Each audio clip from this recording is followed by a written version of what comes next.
Dance with me. Come on, dance, pretty baby. Dance with me. Come on, dance, pretty baby.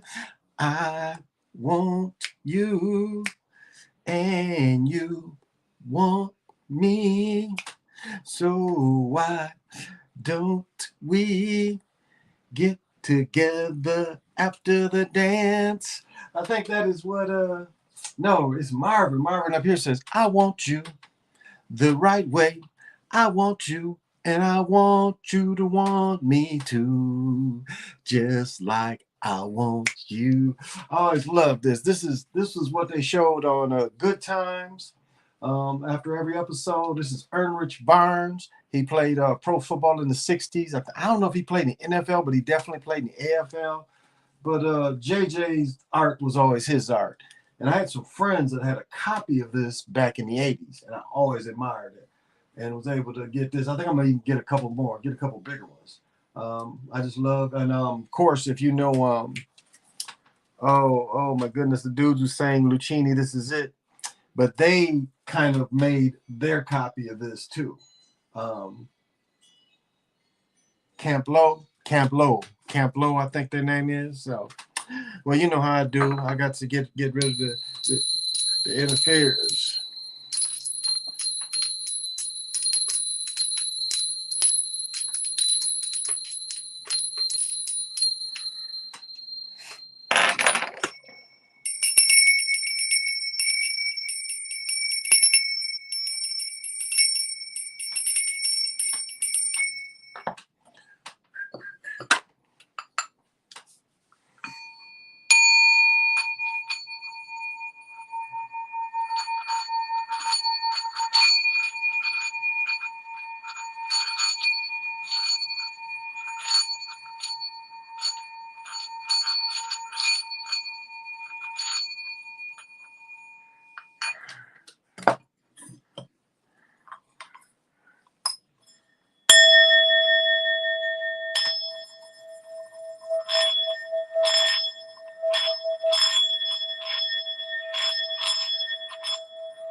Oh, that one was getting down. Send everybody that blue argonite energy, the blue argonite baby.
All right, motherfucker, you getting heavy.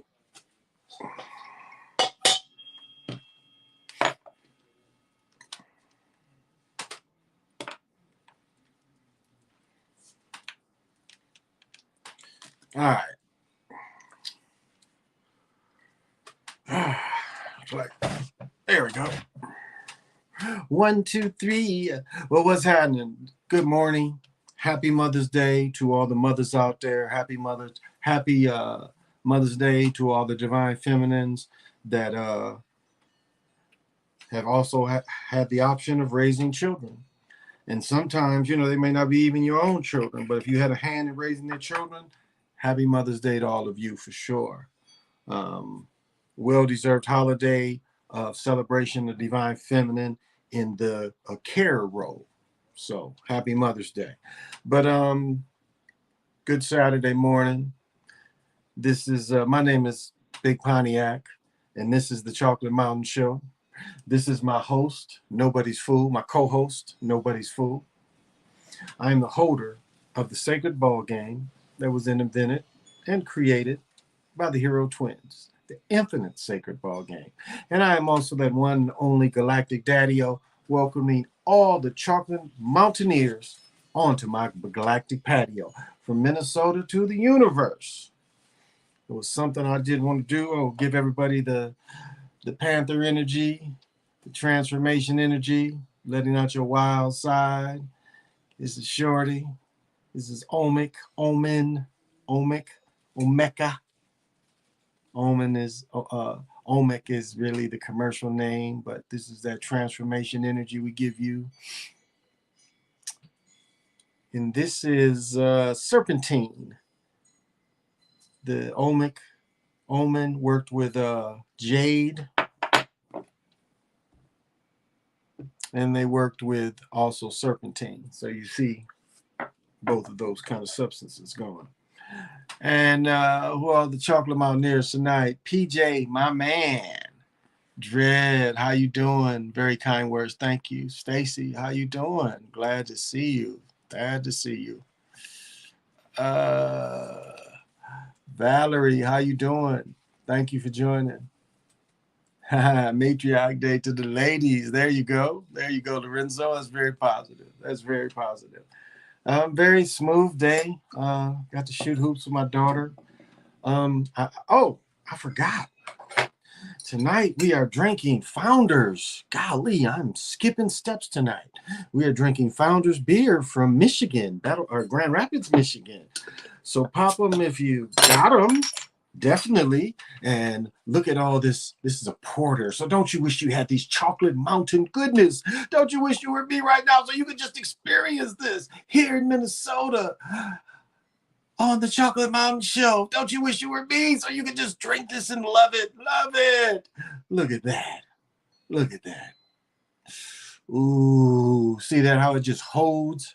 Or am I the perfect pourer?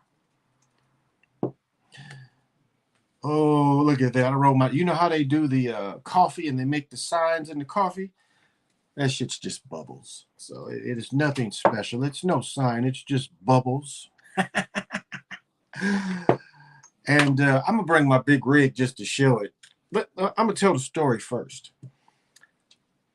I've said I've never been caught drunk driving in my life. Never in my life have I been caught drunk driving.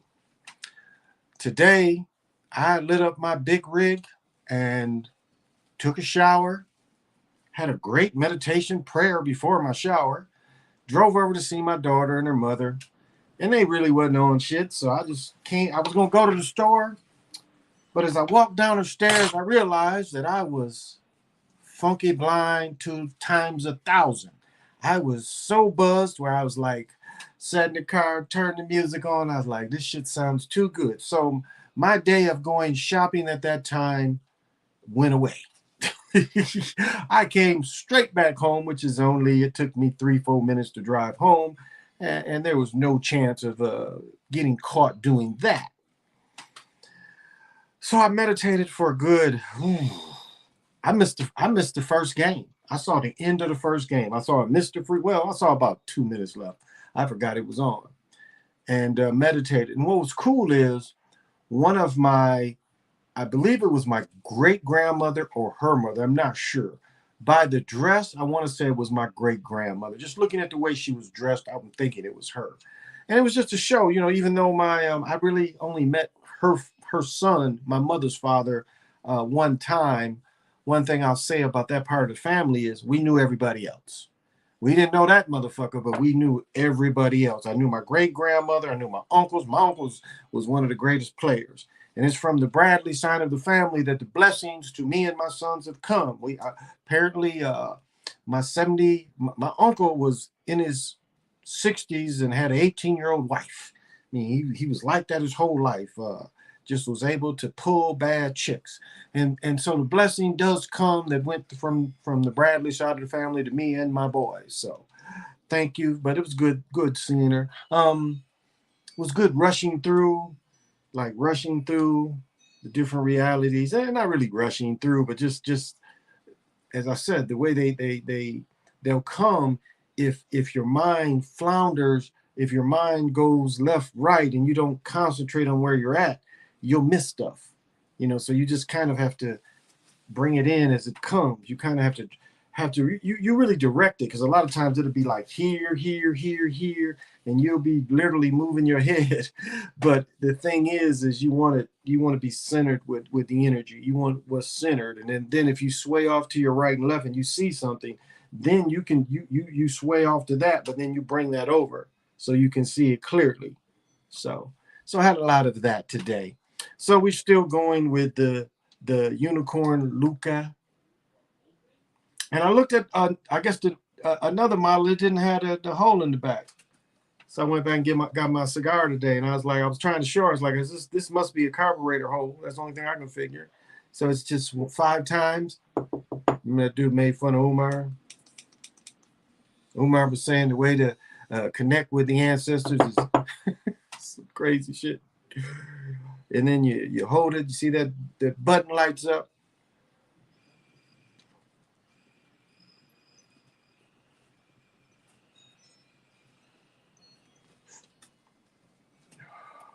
So smoke them if you want them. I don't know if y'all can hear that, but I bought a chime and it's windy as fuck. Oh, another thing that share with y'all today too. Now, I've been using this company and I don't know the name of it, but that's their motto and whatever. This was supposed to be 5 months worth of She Legit. Ain't no way. And it's the second time I bought the shit, and it's original She Legit, but it don't last 5 months. It's about a month or 2 at the most. So I tried another company, and I think this is 100 grams. And see, this is more like 5 months worth of it. This is more like 5 months. You see? And as I said, not very expensive. Shit, I don't know, 30, 40 bucks maybe, a little less. But this is to make the visions clearer.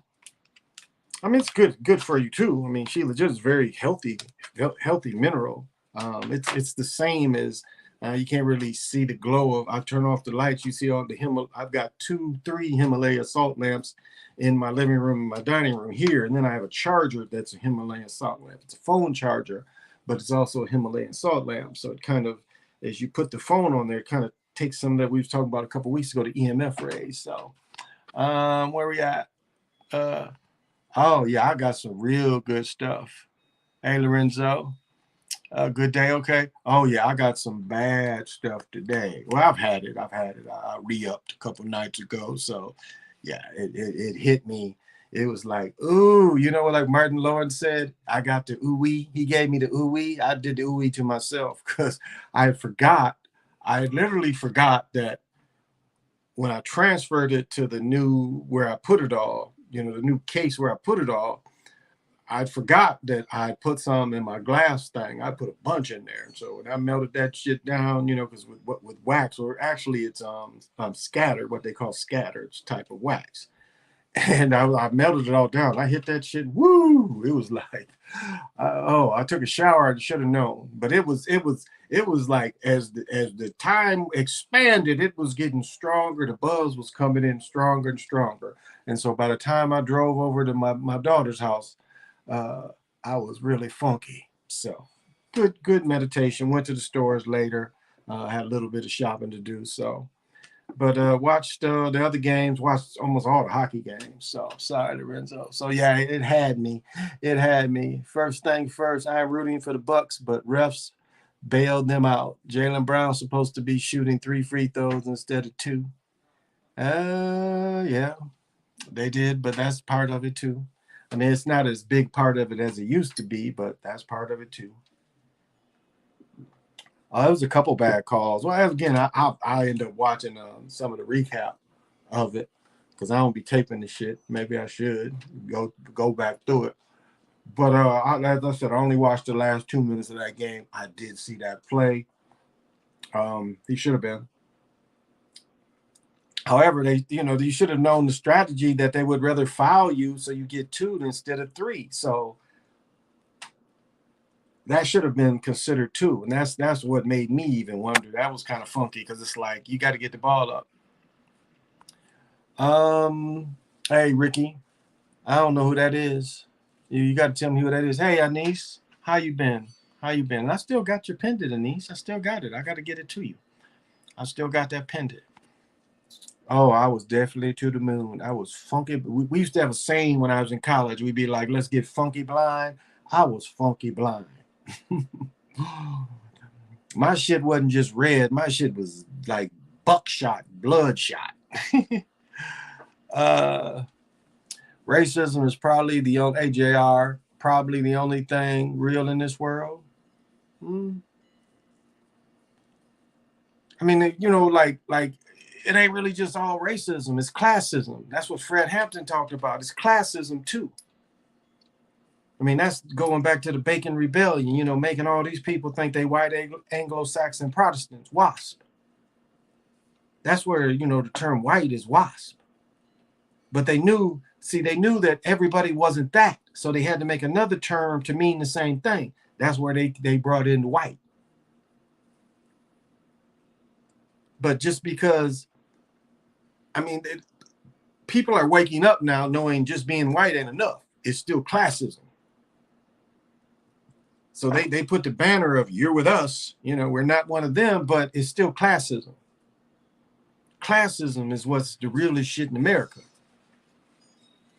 As I said, you got all these people we send to Washington wearing the George Washington wigs. I'm the only one that sees that. I watch enough political shit where I'm seeing all these dudes with wigs and the news people wearing wigs too. It's all George Washington, the powder wigs. It's working for the queen. That's what Sly was talking about. The queen we've never broke away from England. How is Canada possible if we broke away? The history's not believable. They tell you Benedict Arnold was trying to take that area up there and they got defeated. So it's not believable. You'd have kicked them out of North America. You'd have kicked them out of the Caribbean. The Americans controlled the Caribbean, but they still let them have Jamaica or the Bahamas and Jamaica. So it's classism too. I don't know who that is though. I don't know who Danny Manny. I don't know who that is, Ricky. Do you think NBA playoffs is more physical than regular season? It's supposed to be. Supposed to be. Supposed to be. I saw him hit that dude upside the head. I watched the game. For sure. I truly, definitely. I was like, whoa.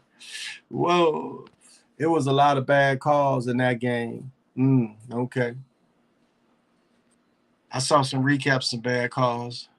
Oh, Danny Manny from the Clippers? I know Danny. I can't speak on him as a man. I knew him as a young boy. I still want to fight his dad, Ed.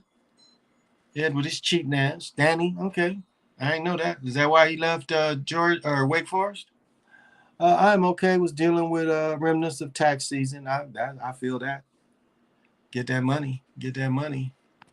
Dennis Rodman and Danny had an affair. I heard. I never heard that before. But then again, Rodman was some point he had to bring people in. So that was probably their way of getting in. But shit, Danny is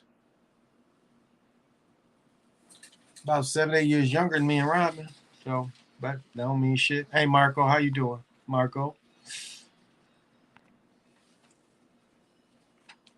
So I don't know. That's okay.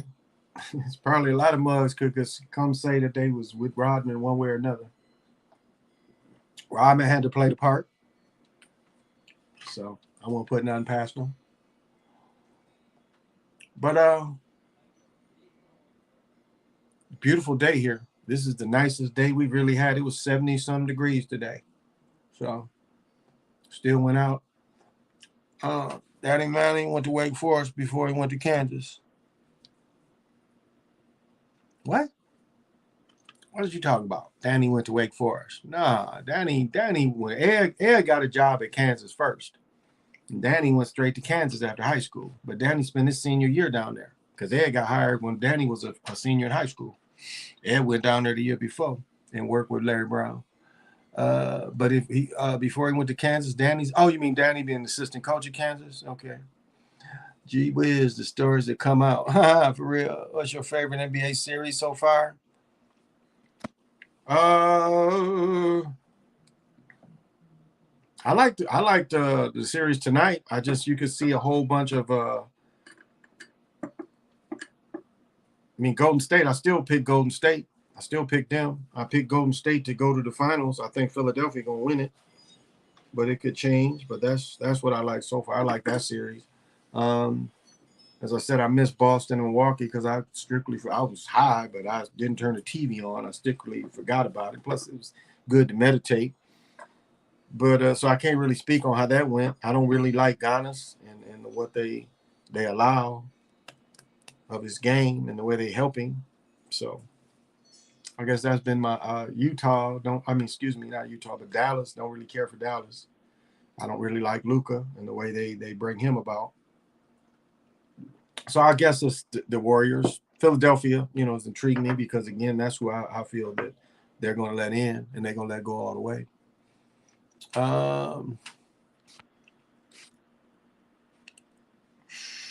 It was a beautiful day in Illinois. Yeah, all the Midwest. But we're going to get rain for the next 6-7 days. The next 6-7 days, it's going to be, tomorrow's going to be 59. The rest of the day is going to be damn near 80. But it's going to rain, thunderstorm every day. So Rodman had all the players on the down low. Well, a lot of them. I mean, that's in the game too. It's a way to control people. It's a way to blackmail people. The secret of they used to always make fun of it in TV series, and you got to look this cat up. But it was a San Francisco quarterback named John Brody. He was supposed to be the first gay quarterback in the NFL. It was a dude named John Brody, played for the 49ers. So that was never a secret. I've said this before. Get the book North Dallas 40. And this is from the 60s. Pete Gent, dude I met before, from Bangor, Michigan. Matter of fact, they won the state title 60, 61, something like that. Pete Gent went to Michigan State. And when he left Michigan State, this dude played football and basketball. This dude was the all-time leading Michigan State scorer. Pete Gent was a bad boy. He could hoop. And he hooped back there. No, it might have been before Cassie Russell. I don't know. Cassie Russell might have been in Michigan State by then. Or Michigan by then. Well, yeah, Pete Gent was a motherfucker. But there was a movie called North Dallas 40, but Pete wrote a book. And the book gives you a greater understanding of the politics of football. If they truly would have did it closer to what he wrote, it would have been a more intriguing book. So was up here rolling. Giannis just knocks people down and bully foots his way to the rim. And you should have seen. I did see one of them. I saw one of them at the end of the game where he did that. Yeah.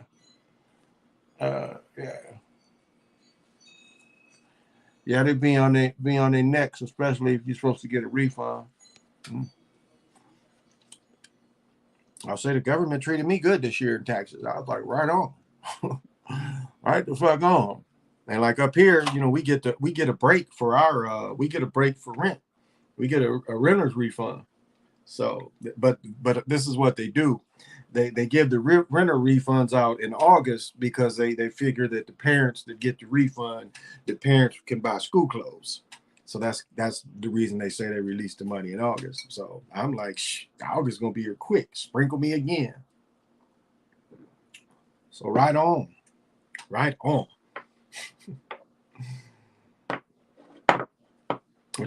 my daughter's mother's an accountant, so we get all this paperwork right. But if I had big money, I wouldn't let her watch my money. I'd be like, no, honey, I've had to deal with you for the last 10, 11, 12 years, and I just wouldn't let you watch it, you know. I'd be like Richard Pryor would say if she watched it. I'm like, bring it over here, let me count it. Bring it over here and let me count it. What the fuck is this on here? My trouble with trivets, Star Trek shit. If you let one trivet into your crib, they would multiply within 24 hours. Your whole crib would be packed with these little things. So yeah, you wouldn't want them. But when you would hold the trivet, you would feel good. It makes you feel good when you would hold it. But yeah, they would suffocate you within hours. It would be so many of them.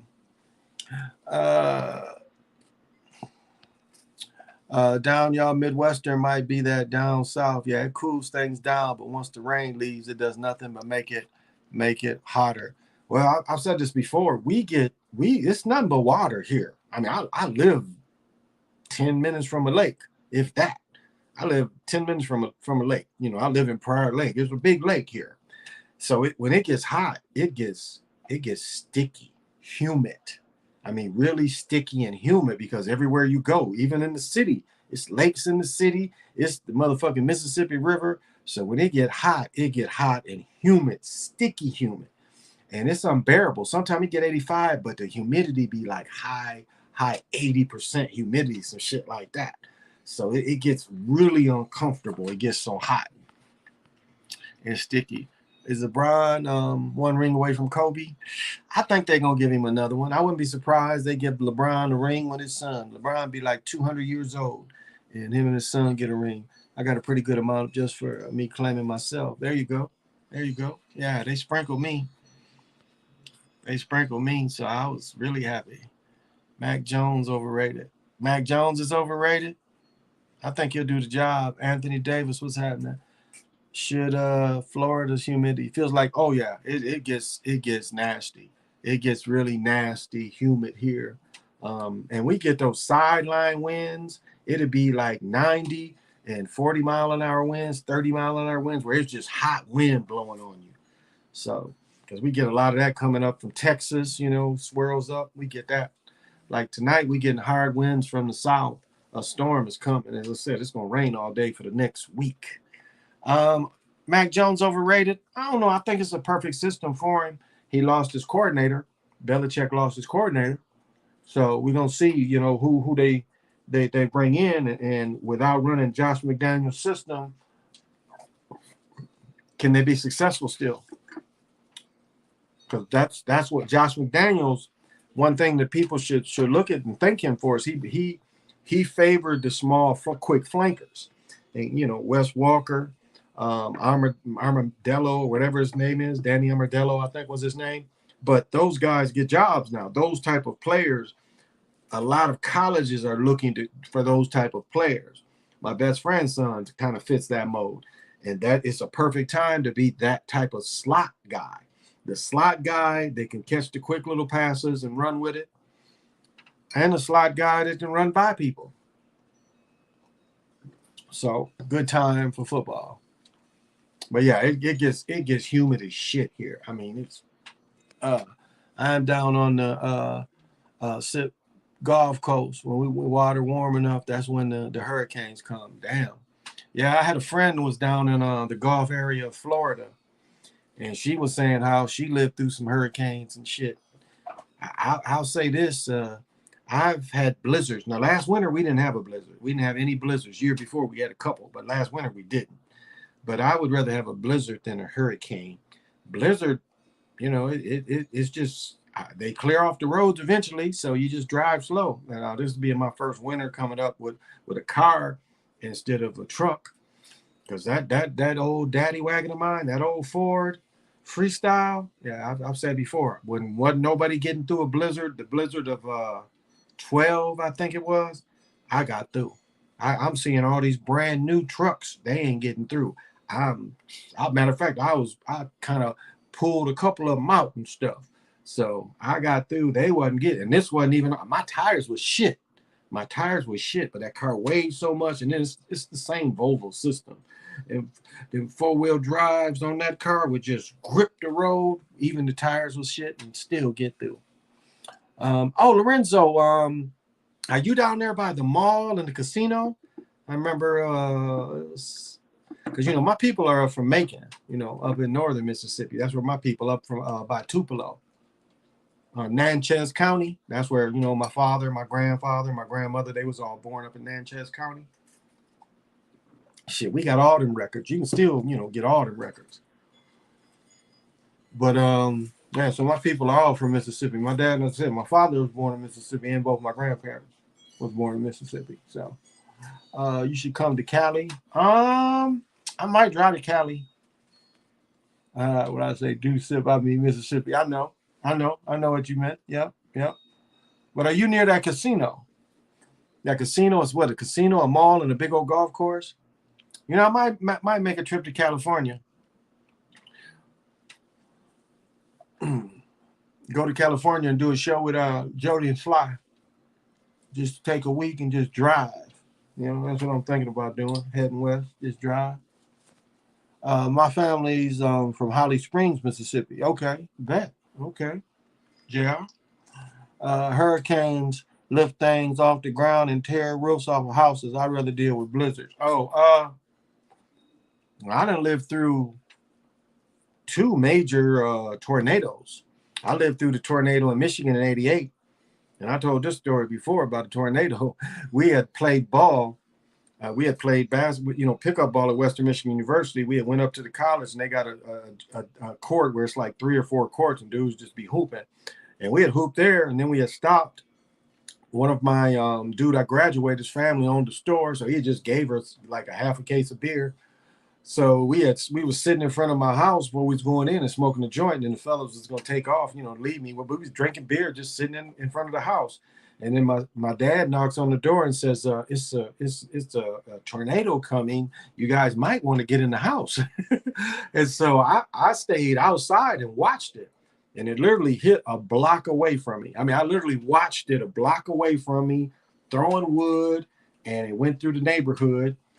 And then I went and told my dad, my friends, I was like, it's over. And we walked to see, what happened. I mean, I watched the tornado move. Minutes later, we walked up there and we started seeing wood within a block and just wood everywhere. And then I went to one of my good friends, Mike Smith's house. His bedroom was it was all the walls and roof of his bedroom was just blowed off. His bedroom was exposed. His parents' bedroom was exposed. Houses.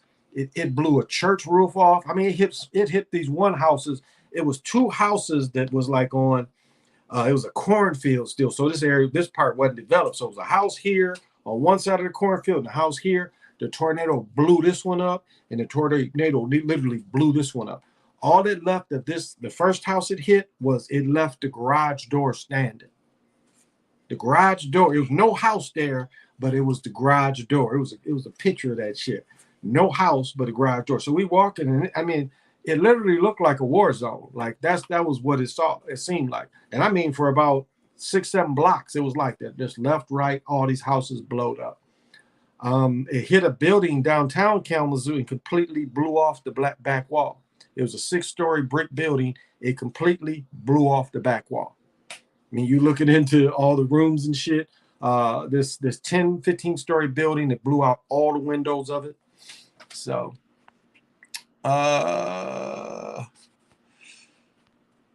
thank you, Black Trunks. That's so kind of you, brother.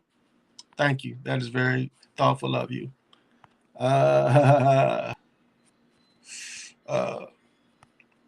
Would you tell your 20-year-old? What would I tell my 20-year-old self? The main thing I would tell my 20-year-old self was learn to be calmer. Learn to be calmer. Get help for dyslexia. Recognize that sooner. I think that was the biggest thing is I really, when I didn't make the NFL, I think I took it out a lot on my ex-wife. When all that football, USFL, all the Canadian League, when none of that ended up working out and I was just playing semi-pro football, I really took it out on my ex. And I would tell myself, don't blame people. Tell your feelings. Don't hold it in. Get somebody professional to talk to. quit being so mad about stuff. That would be the main thing, because I really didn't at 20. Well, I was still playing college football too, but I was just saying, I'll just get in to say I wasn't, because at 20 I was still in college playing football. Even if I talk to myself in college, I would still say, God, get help for the dyslexia. Make the college understand you need a little more help. Make the football program somebody understand you need a little more help in the academics. Have better counseling. I probably should have went psychology that instead of business. I would have been better in that, because the majority of my classes, I like psychology. Even though I was a business major, I started just taking a bunch of psychology classes because I could understand that kind of work. So that's what I would say. That's what I would say. Yeah, it was a perfect day today. But thank you again, Black Trunks. That is very kind and generous of you. Which is the worst, tornado or hurricane? I think hurricane end up with floods too. I would say hurricanes is probably worse because they flood. Tornado just blow shit down. That's why a lot of houses. I told the story before. It was a dude in Texas. It took him 8 years to build his house because he wanted to have a basement because he lived, he lived in Tornado Alley, and tornadoes. It took him 8 years, but a tornado came. Sure enough, all the houses in this area, a couple people got killed, blew their houses away, being in the basement. I had a relative. No, this would have been my uncle's wife's brother and sister. They was in Missouri a couple years ago. When Missouri had those bad tornadoes, she literally saw the floor. They was in the basement. She looked up. She literally saw her floor ripped off along with the top part of her house, and all her floor and the top part of her house was just ripped away while she's in the basement. But being in the basement saved her. Trailers the type of magnetic systems that living within all that aluminum makes trailers, vulnerable to that. I thought one time we was about to be hit hard by one, and we literally looked at the cloud above us, and the cloud above us kind of started spiraling down. We ran into the neighbor's cellar, and I kind of peeked up, but it like as it was coming down, because it looked like it was about to hit our street, it twirled and it came down and it just fluttered away. So I would say hurricanes is probably worse. Down around in Biloxi, but in the country that's east of called Jackson, and a county that's east of it called Jackson. Okay, down around Biloxi. Okay, yeah, but that's in my blood. Mississippi's in my blood. Tornadoes are way more dangerous in a small vicinity. Hurricanes do structural damage miles wide, and flooding is bad. Yeah, well, yeah. Like they showed the city that got hit last, November, December, that just got hit in a small town, and it wiped out all the small town. So yeah, it can do that. Oh, and I talked about the one here, 15. We had a bad one here, and it did a lot of damage. It did a lot of damage here, a lot of damage on the north side where all the brothers and sisters live here. But the majority of melanated people here, it hit them pretty bad. Luckily, it hit within again a couple blocks, because I had to go pick up my children to go see how they was doing, because they was with their mother, and I had to drive. It's a lot of alleys. Minneapolis again is it's an old city that had the alleys. The way they used to get a lot of your groceries and shit was alleyways. Your milk, your eggs was alleys. That's why alleys was in these older towns. So I'm going through alleys. I'm driving up on the sidewalk. I think I had Blazer. I had a 4-door Blazer, and so I had all-wheel drive, and I had kicked in the all-wheel drive. So I'm driving around. Shit, I drove around a couple of big branches. I had bigger tires, so I was able to get over and drive to the house to get my boys, and they was fine. Some of the houses on their mother's street that got hit, but overall it wasn't too bad. And I saw the liquor store, and it hit this liquor store, and I had to drive by it. It was funny. It was like so many brothers and sisters. I mean, they cleaned this liquor store off, because the liquor store, it blew the roof off the liquor store, and it cleaned so many. I mean, they cleaned it out, and it literally looked like roaches. It was so many people running in and out. And I mean, they took all the liquor. They took all the liquor. And do you know, like tens of thousands of dollars, they cleaned it out. It was a couple people came up to the car and was like, "Do you want to buy something?" And I said, "Yeah, matter of fact, I do." It's like it saved me a couple dollars. Like, put that case in the back there, son. Brother, give me that case. it hit a Foot Locker, and you know what the brothers and sisters gonna do? They bum rush the Foot Locker. uh, but you'd rather get stuck in a hurricane rather than a tornado. As long as well, I mean, if you high enough, you can avoid the flooding in a hurricane, and if you live in a certain type of a structure, a lot of times you can survive because a lot of areas that get hit with hurricane, they're made specifically for that. During in Tornado Alley, you know, they have to build. There's certain things that you want to, you know, you want to have basements. That is one big thing in the Midwest. You rarely see houses just on slabs. I mean, even up here, I mean, you see a few, but it's not the norm to see houses on slabs up here. Most people have basements, but that's a Midwest thing too, is basements. So. What's your thoughts on John Morant's injury and the ascension of Jordan Poole? Yeah, they've been pushing Jordan Poole all year. You know, when I called him Lincoln, he didn't really have a good game that game. Like when Curry, they brought Curry back. Remember, Poole was the one supposed to set back, but they ran their offense a lot still through Poole, which kind of it helps Clay more than anything because when Steph gets tired, Steph has to play a lot of D. He got another scorer right there. That's where Poole helps. So I like Poole's game. You know, he's a Michigan guy. Morant is hot. See, as I said before, the Timberwolves, when they beat Memphis, they were physical with Ja. That was kind of what they were allowed to be physical with him. He's a little dude. Remember, Iverson had this a lot of injuries. I watched a thing on Norm Nixon. Norm Nixon was only 6'2". Again, Curry, them little players, they tend to take a beating. Curry's another one. It's like just the physicalness gets to him after a while. And Ja is a slightly smaller David Thompson in a lot of ways. He's a smaller David Thompson. NFL's dangerous. You could die from a hit. Well, yeah, it's really nobody's ever done that other than the dude I talked about, Chuck Hurley. Chuck Hurley, the dude who he had took some speed, you know, barbiturates, and took too many, and then went and played football, caught a pass. Then the next pass he caught, they tackled him, and he died of cardiac arrest. At least that's, you know, they that's what they said. That's the story. Chuck Hughes. You can look Chuck Hughes up. That's the story they tell you. But he was the only player that I've ever seen die on a football field.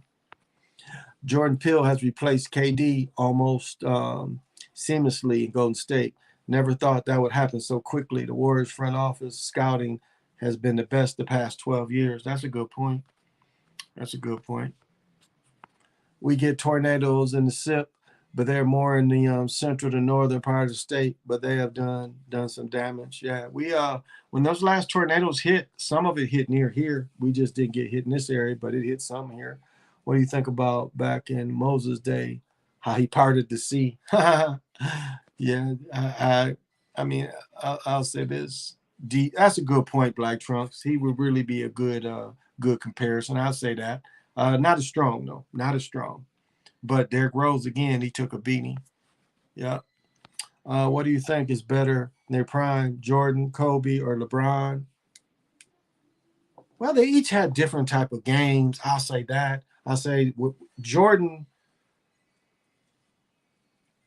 Jordan was so dominant that he took a lot of pressure off the rest of his team, and so once he got Scotty, and Scotty was just as enthusiastic defensively, Jordan was certainly with Scotty one of the best combinations ever. Scotty also could take the scoring off of Jordan. Scotty liked bringing the ball up because again, Scotty was raised as a guard. But then you got to put now Kobe. Kobe has Shaq at his peak.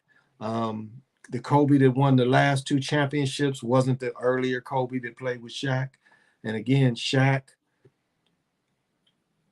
had a dominant player that it took a lot of double teaming. When Kobe started hitting his peak, it was hard to double team Shaq because Kobe could put so much pressure on the defense. And of course, LeBron, we look at LeBron's coming out game against the Pistons is one of the most dominant LeBrons we saw, where he he turned the game around pretty much by himself, and he dominated the game. And as being such a young person, he dominated an important game. And remember, when Jordan scored 63, they didn't win. But when LeBron, what was it, 45, and beat the Pistons with Chris Webber and even Wallace, that was a good coming out. So to say who's better, I mean, I think they each, in their giving time, had their greatness. So to say one's greater than the other, I think Jordan's overall impact of the player that really benefited off the court and shoes. Jordan's probably had the greatest impact of tennis shoes. You know, if it wasn't for Jordan, the explosion of tennis shoes would have still been boring, not very well made shoes. Jordan changed all that, where the shoes became better and better and better. So I guess I give some of that to him. I'll answer your question, Ricky. I think what the Moses story comes to tell is, as I said again, the Jewish faith people plagiarized a lot of their work, and they copied other stories. Now, was there a technology or part of the past that had the technology to move water like that so they could move through? I would say probably closer to having skimming vehicles that could skim the water. So you don't really necessarily, if you can make some type of water skimmers, it's almost like you part the waters too, because you're able to move through it almost like a bridge, like almost like an instant bridge. So where you could skim the water. So it's a story from an older story. I'll say that. Hey, Samuel, thank you for joining. Thank you. Good vibes, very kind words. Oh yeah, everything is very well. I like Pool's game as well. The confidence of the kid is amazing. It is. It is. And having the green light and still, being able to play within the movement of Curry and Clay and Draymond. I was telling everybody about Golden State. Wow, underrated that he is. Oh yeah, he shined, and he's been the spark that they needed. I'm not a LeBron fan at all, but I must say his performance against Detroit in '07 was maybe the greatest individual performance I've ever seen in a playoff game on the road. Scored team's last 25 points. Yeah, that was his coming out party. That really showed how dominant he was as just a dude by himself. Yeah, man, as a dominant guy by himself that could change the game, and what a scoring storm he could be as he moved the ball, up in pace, magic like. He could move the ball up in pace, magic like he could dish, he could rebound. And so, yeah, it was. I would agree that it was a great performance. I was more excited about James Wiseman year 2+ bringing in J.K. Moses Moody. But damn, Poole is showing Golden State gets at least one more ring. Yeah, he's giving a big shot in the arm. He hooping. I need Curry. I need Curry on that GOAT tip. Light skin takeover. That's funny. I do believe technology has existed forever, especially during the Roman Empire and ancient Egyptian days, the Kemetic days. Yeah, it's nothing. Lights ain't nothing new. It ain't wasn't just candles. That's what they want you to think. Batteries. They've been had batteries, so they understood electricity. Um, it was just certain people wasn't giving it. That's all. And it seemed like a lot of that stuff the Europeans wasn't. When the Europeans killed the black or the melanated people in Europe, because that's what the plague was. It affected a lot of towns of melanated people, killed them specifically. So that was some kind of chemical germ welfare, because it wiped out a lot of that mobility of melanated people in Europe. And I ain't talking about the Moors. I'm talking about the people that's from them areas. Iverson against the Lakers was the best loss by a single player. But remember, he won game one when he walked over Lou. He won game one. So also Iverson, best pound for pound player from my childhood. Yeah, he was fun to watch. Jerry West's second was the best loss by a single player. That's a good point. Because Jerry West got MVP losing. And Jerry West and Chuck Holly of the Cowboys is the only players that ever did that. Chuck Holly and I think Super Bowl V got like 2 interceptions, 2 or 3 interceptions and 2 fumbles, some shit like that. But yeah, Jerry West. But Elgin Baylor, too. Remember, Elgin Baylor had the scoring record up to Jordan. Elgin Baylor had a loss where he scored 50 something, 58, 59 points, and lost to Boston. I watched a game where it actually happened, and it was at when he single handedly beat them down in a way that ended the mid to late 2000 Pistons team to me. And Chris Webber thought he was going to get a chip with that team. He really did, because they was only a year away from winning it. And I got to ask OG's Isaiah Thomas. Ooh, that's a hard one. That one was really a hard one. I'll say this: a lot of brothers in Chicago, especially guards, had handles. Like that was kind of what a lot of people out of Chicago's game was always had handles. As I was saying, I talk about the DePaul team that played Larry Bird in the finals. They had some guards that just crazy handles, dudes from Chicago, but crazy handles. And Isaiah came from that. Where a guy I always talk about is Nate Archibald. Iverson was Nate Archibald. Nate Archibald was probably a little slightly taller. Iverson probably 5'11", maybe 6 foot. More like it seemed like 5'11". Archibald's about 6'1", maybe a little, still just slightly taller, but the same quick game. The same quick game. I know people look at Archibald's stat of leading the league in scoring and assists, but the quickness that he had, the same thing that Iverson. And Iverson was a football player that he could make those football cuts. That's what I was good at too, making the football cuts while you could dribble a basketball. It's a lot of, could go forward, run. Iverson and Nate Archibald had one of the few individuals that could run just as fast. They could dribble while they ran fast as they could. A lot of people don't have that skill and ability. A lot of people have to slow down when they dribble. Iverson and Nate Archibald had that ability to run fast as they could and still dribble. Rare ability. Yeah. Derrick Pine, only comparison to Prime Iverson, I would say Rose was stronger.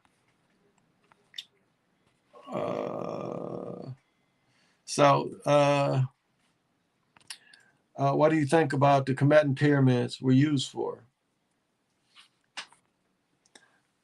Well, they were shown the Mayans, the Omen. They gave them that technology, but they did not give them the technology of the creation ball field. So despite them getting the creation and telling them that the energy is mostly on the top of it, they concentrated and they used the energy inside.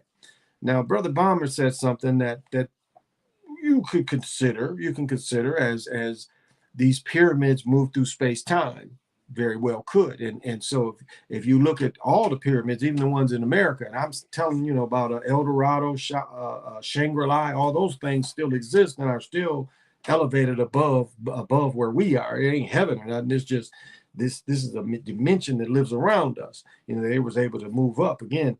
The highest technologies, when the Europeans came in, they moved up. They got the fuck up out of there.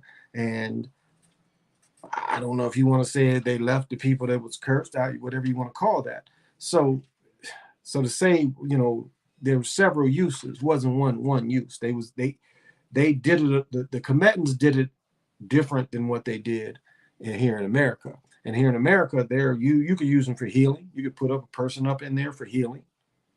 That's one of the aspects of putting them on the creation ball field was for healing. To put them on the terrace, it's the same, the terrace kind of thing. Move through space-time again. That's what the creation ball field is. So Cometans used it a little different. They wanted to be under the energy. That's why, if you see the copper pyramids, that's that same thing, being under the energy. And I can't say that some of those things can't be created with inside the pyramid with the type of I think it might be granite that they used over there. You can get all that to vibrate. You can get the walls to vibrate. So it is a way that you still could move through space-time.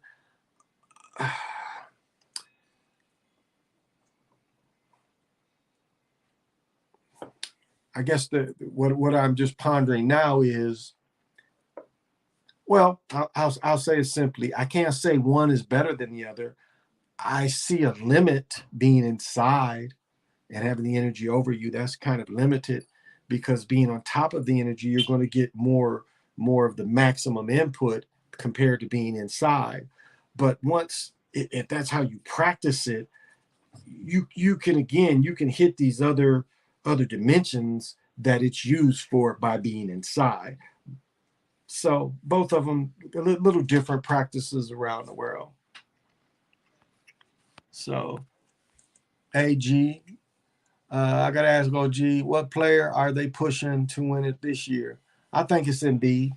I think Embiid is being Kareem, and we got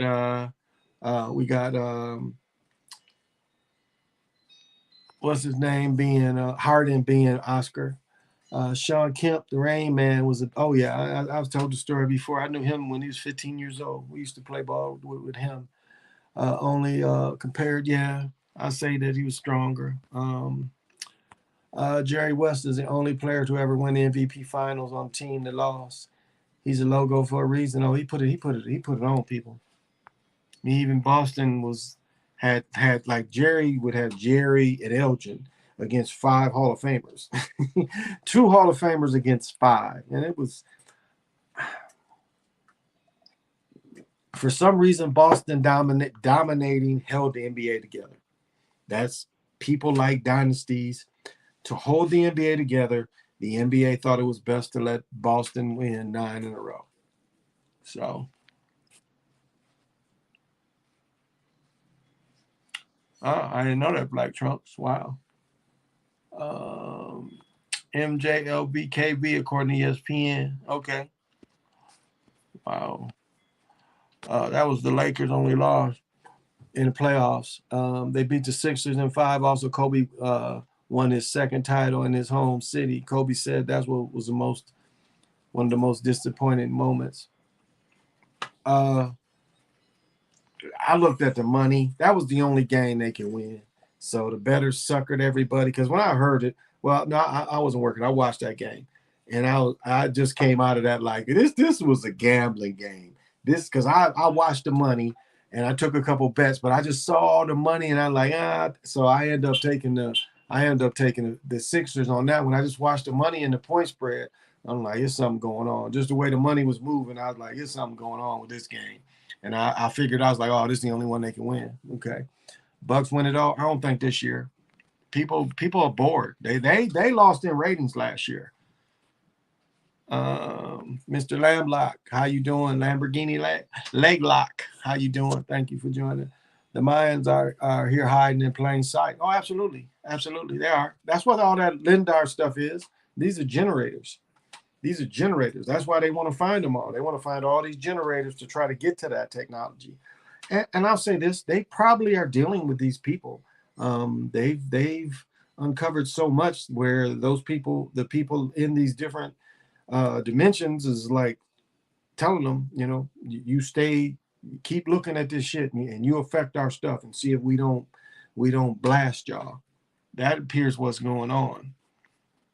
But that's what they're trying to do. I mean, what did they say? They came here and they was meeting people hundreds of years old.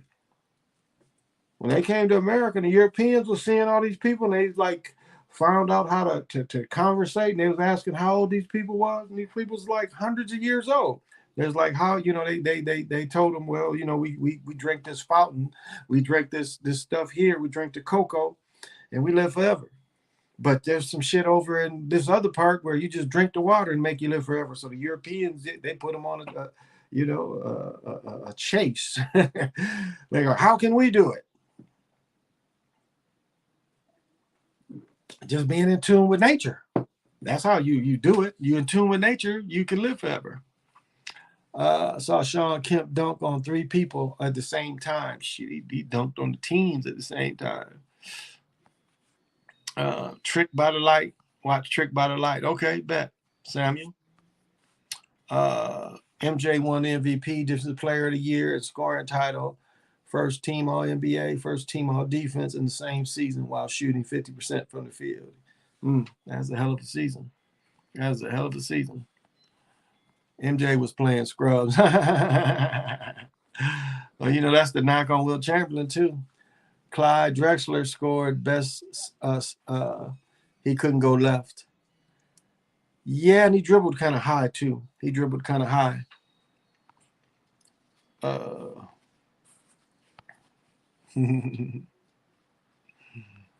Uh, talent way better today. I think every generation had talent. There's dudes that could play that played years ago. Will could have played in any generation. I don't care what anybody say. Wasn't nobody fucking with Will in any generation. Now Bill Russell, no.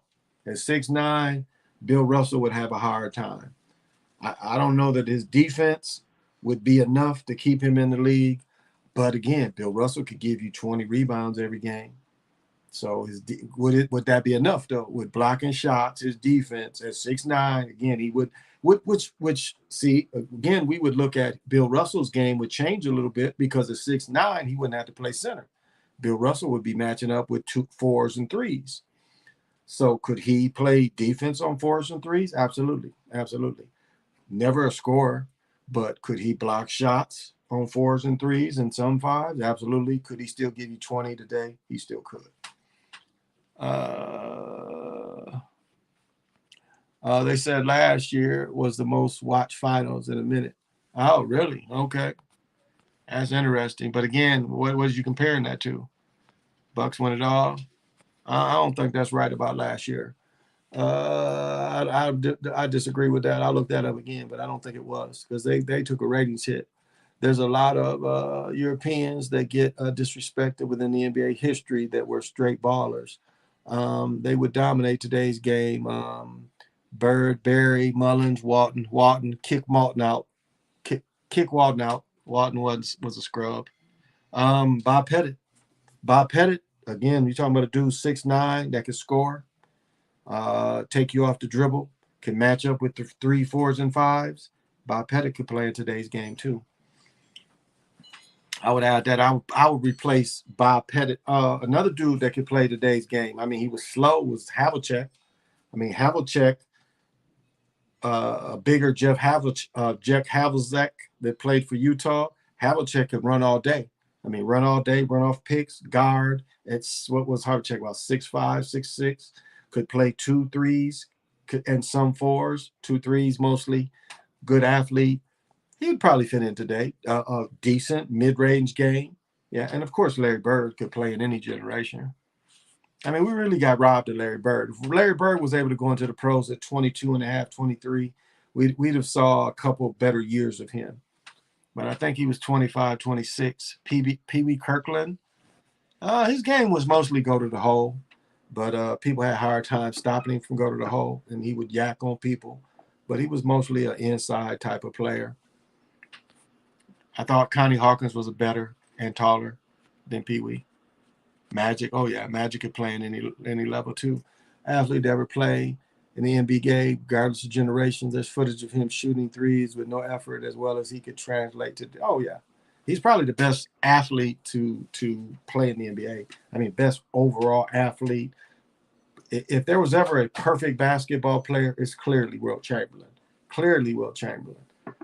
They've got some photos of him where he's jumped 50 inches in the air. So he wasn't just 7 foot. How many 7-footers could jump 50 inches? You took a cat like Artis Gilmore, he might jump 10 inches. There's some blocks where Wilt is like damn near at the top of the backboard blocking because at 7 foot, 50 inches, he's over the square. He's damn near at the top of the backboard. So yeah, he could play in any level, any part. The year Derrick Rose have been the best, beating 3 future Hall of Fame players, 3 All-Stars. Dirk won. He had to be the best, beating 3 future Hall of Fame, 3 All-Stars. I don't know. That was some. As I was showing the video, and they hit me with a copyright. That's all the stuff I put on NBA. They hit me with a copyright of me showing Chris Paul having 5 turnovers in the first half. NBA didn't like that. They didn't like that. Me showing that his turnovers were scripted. So I pulled it down. I'm gonna put it back up. I'm gonna put it on another site. But it's the same thing with that Dallas game. LeBron had a period there where he had 4 or 5 turnovers in a period. So that shit looked very. I think today's game complements Tony Kukoc game more as well. He would ball today. Luka, Tony Kukoc and Luka the better. Tony would have been bigger. Luka's a little thicker dude, but Luka and Tony was very similar games. Very similar games. Jeff Hannerzak, yeah, had a smooth game. Yeah, that's who I was talking about. Hornacek. He'd always rub his face with his free throws. Viewership up this year versus last year. Yeah. But I mean the Bucks and them took a hit because it just most underrated player of all time. Wow. I think Pete Maravich is very underrated. Um, I think we don't know enough about Connie Hawkins or Roger Brown because we didn't really get to see the best of them. I think that they would probably be very underrated. We're better players than we ever would know. Um, Wes Onzel for sure. I mean, even though he was 6'7", he was guarding 7-footers at 6'7", still averaging 20 rebounds a game at 6'7", guarding centers. So I think he's totally underrated player that is a Hall of Famer. They lost to Kareem. They lost the finals in Kareem in '70, but I think when Washington won it, when he had Elvin Hayes with him, they won it. That might have been '73 or '74 when Washington won it with Elvin Hayes and Wes Unseld. So I think Wes Unseld, Alvin Hayes is another player that's really not his skill and his abilities aren't looked at. Vinnie Johnson, great player that could score in streaks. I talked about downtown Freddie Brown, another dude could get you 8, 9 buckets in a row. So a lot of guys out there probably. Chet Walker's another one that could get you 10 straight points. Hal Greer, I think Hal Greer was the best player ever to take shots. And I don't mean free throws, but he was probably the best player ever that was the free throw line. And I don't mean shooting a free throw, but I mean as his jump shot, he was the best player ever to use that. That was his shot. You see him go right to left and then get in the free throw area, and boom, he's probably the most consistent guy that used that. Not many guys you look to shoot the mid range from there. Hal Greer was probably the best at it ever. Jamal Crawford, oh yeah, definitely, definitely. I mean, it made no sense for Crawford to bounce around teams the way he did. Remember, they did Adrian Dantley like that. He started everywhere he went, and that's why he talked shit when he got his thing. He's like, why did I have to go from team to team? I want to say Dantley was with the Lakers at one time. When they got Magic, they kind of showed that a little bit. They got rid of Adrian. I want to say, though, didn't Adrian start with Buffalo, though, with Bob McAdoo? That's another player that's probably underrated is Adrian Dantley. Steven Jackson, I don't think he's really underrated. I don't think Jackson is. Odom, I don't know. I think a lot of people say Odom didn't play up to his potential. Ron Artest, defensive wise, I don't think so. I think people realize how good a defensive player he was. That's okay. I got you. That's smooth. Lakers versus 17 Warriors when you got both only lost game one in the playoffs, the championship season, only teams ever to do that in history. Oh, that's interesting. Wow. Okay. Lakers versus Warriors. Wow. Do you listen to Jokes, Joe Orstein, or nah? No, I don't listen to none of them. I ain't never heard nothing they ever said. I know who they are, but that's it. I ain't never listened to them.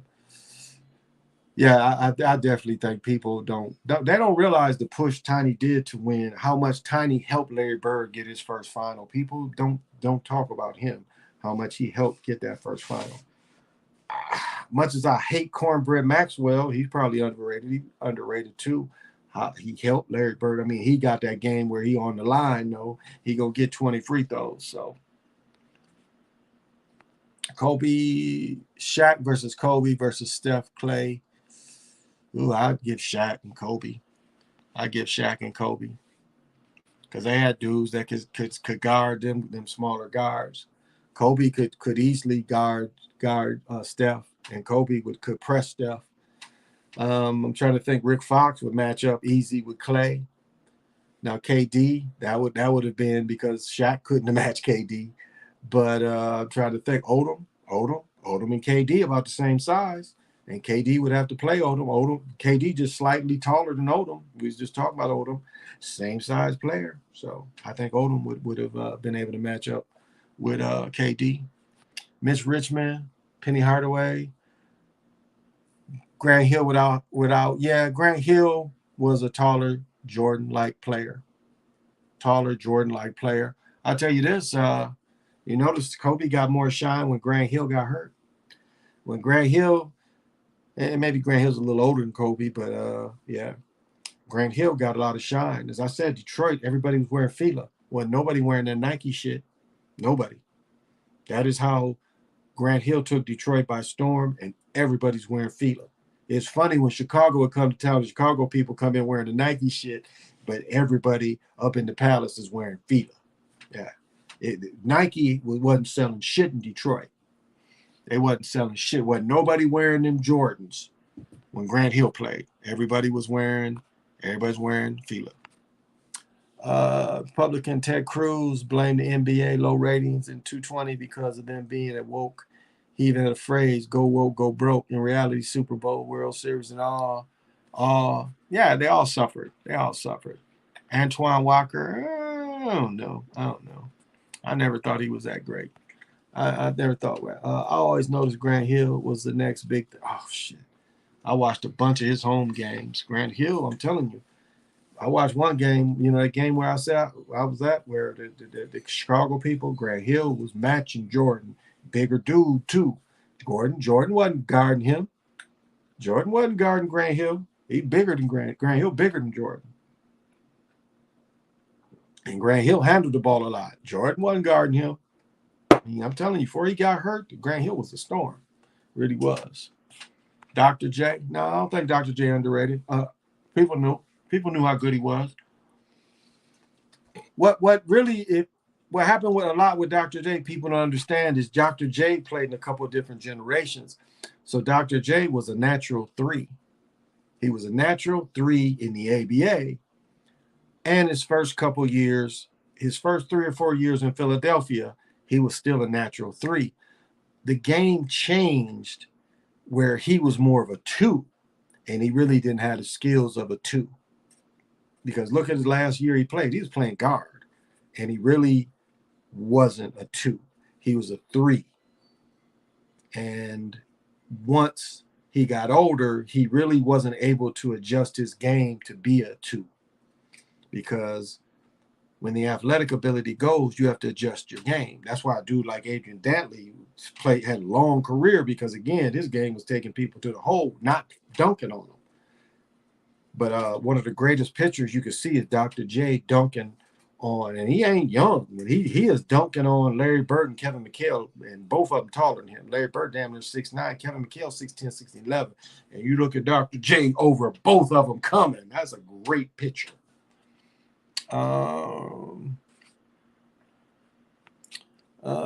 Jason Kidd was all around, but Kobe wasn't shit with Grant Hill. Yeah. No. Kobe benefited. That's what I just said. Kobe benefited from Grant Hill being. I caught myself when I was trying to think of the periods, but Kobe definitely benefited from an injured Grant Hill.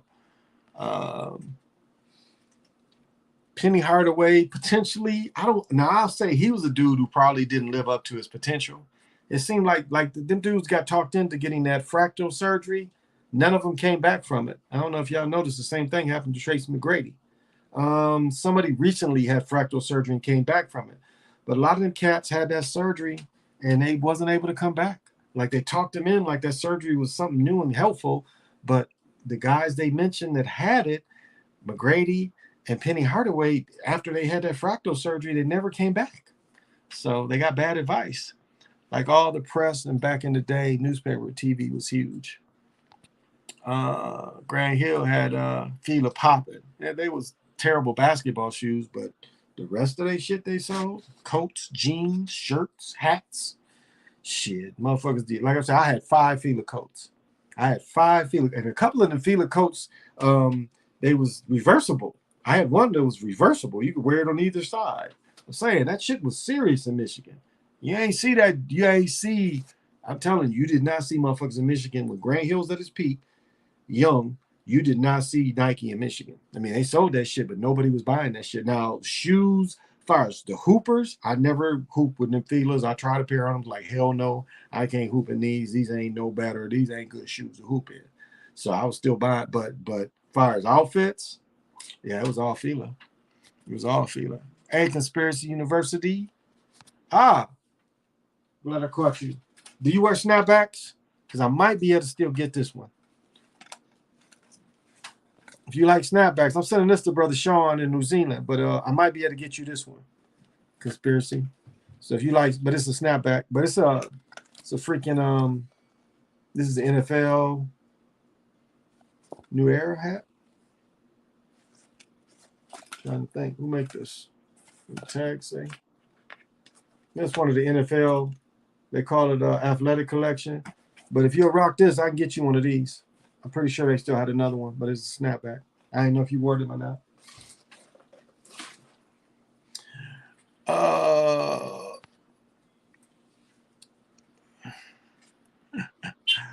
Jerry Stackhouse sold a lot of feelers, but Greg Hill put feeler on the map. That's a good point. That's a good point. It just was never good hoop shoes. Grant, let me see where we at. Oh, okay, bet. I'm gonna go out there and see if they still got it. I'm pretty sure they do. I told her to hold it for me. So I should be able to still get that for you. Feel an icon of the 90s, definitely. Hey, Samuel, how you doing? Okay, bet. I got some Jordan 5s that would look nice. Okay, bet. Okay. I saw it and I was like, all right, I'm not going to pick it up if you don't wear snapbacks. Okay. I'll go back out there and pick that up. It's a good hat. I mean, shit, this hat's nice. I mean, look at all the stitching. Look at all that stitching on it. So, yeah, I'll go get another one. I just wanted to check with you first to make sure. Okay, bet. How you been doing, brother? How things been working out for you? I really don't have nothing to talk about today. You know, all the money came in on the hockey, and you know, a lot of people don't really care about me talking about hockey. By the time Kobe came in, Grant Hill was 3 seasons. Also, Grant won 2 national championships. Meanwhile, Kobe was just a kid out of Philly. They came out of high school. That's a good point. I knew Grant Hill was a little older, but Grant Hill benefited from or Kobe definitely benefited from Grant Hill falling out because little Grant Hill a little bigger too, bigger than Kobe. Grant Hill 6'8". Kobe and Jordan 6. I think Jordan really is about 6'5". Kobe probably a little taller than Jordan. As I said, you know, Dr. J was 6'6", and look at that because Jordan's rookie year was Dr. J's last year. And there's pictures where they're both bending over, and there's pictures where they both standing up. And Dr. J's a little taller. So Jordan is probably not 6'6". And plus, as I said before, that picture of him and my friend that was a Globetrotter, Tyrone's 6'8". And that picture of him and Jordan, if Jordan was 6'6", they 6'6" and 6'8", you're only about that much taller. Tyrone like had almost a head taller than him. So Jordan was closer to 6'5". And again, Jordan ain't terribly taller than me, you know. So he's closer to 6'5". But, you know, somebody asked, is he created? Because Larry, what, 5'6", 5'7". It's funny. My daughter said they called Larry Roney. I'd never heard that before. Everybody called him Big Head Larry. On A&T's campus, everybody called him Big Head Larry. Or the people that didn't know him would be like, you know, that's Jordan's brother. But all us on the intramural, you know, on that knew him, everybody called him Big Head Larry. Larry's got a big ass head for a little dude. I mean, he's 5'7", but his dome is really big. And then James, their brother James, ain't that tall. He only about 5'8". So how did he get 6'6"? Their daddy wasn't that tall. His daddy was only about 5'7" too. So yeah, Grant Hill. Oh, Grant Hill was nice. You need a new King quick. Yeah, Grant Hill was real nice. Real nice. I watched a lot of his games. I went to a lot of when he was there. I was driving down Detroit, well, Auburn Hills, which is a little further, but it was worth it to go see him hoop live. I saw a lot of his games in the Palace. What's your GOAT? You know, I don't care what anybody says. I still go with Wilt. Jordan ain't got 60, 70 records. Wilt Chamberlain is still in the top 20 of scoring. I want to say he's still in the top 10 of scoring of all time. This man ain't played in 50 years, and he still got the most records in the NBA. So that speaks it all to me. You know, that speaks it all to me. He scored 100 points in a game where ain't no three-point shots. I mean, he did shoot, I think, something like 36 free throws. I think he shot a bunch of free throws. Where we go? I had a collection of Patrick Ewing, Hakeem MJ, everybody hella basketball cards. Oh, okay. I collected in 70, they came out with the bigger basketball cards that had ABA players too. So my Connie Hawkins card, my Dr. J card was from the ABA, but they were the bigger cards from 1970 season. I only saw them 1 year, and I had a bunch of them, the bigger cards. And then they couldn't even wear the NBA jerseys. They had to turn their jerseys backwards because they could only show the last names. Tracy McGrady was a beast too before the injuries. Kobe wanted no parts of him. Shit, McGrady's 6'9". It's hard matchup for a lot of dudes. He was a 6'9" guard. Unlike Magic, he wasn't really looking to push it to distribute. He was a 1-2 dude that could take you and look to take you. But a lot of ways he was a creation too. They pushed him. It would have benefited him to play a year just to get his body bigger because they did him like they did European players. He sat for a couple years. He would have really benefited from going to college.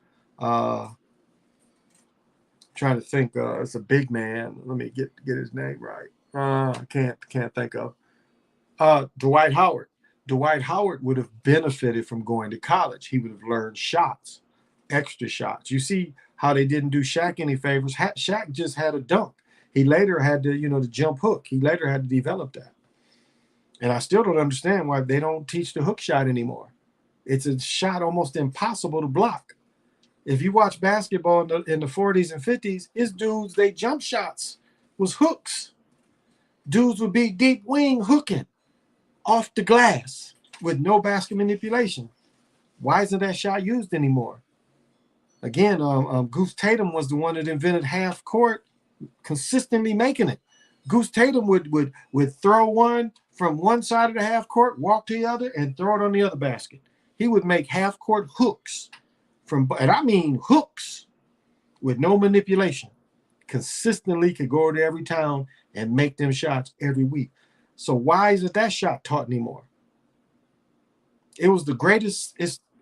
The sky hook is the greatest single go-to money shot in the history of the game. And no one does it.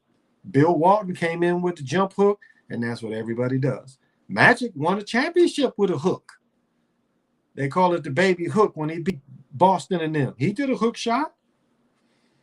My generation was taught how to do hook shots. It was a great shot. Go through the middle. And even like they had where you could do what's called a running hook. You take a couple dribbles and you run across the middle and you do like a running hook. Hard shot to block.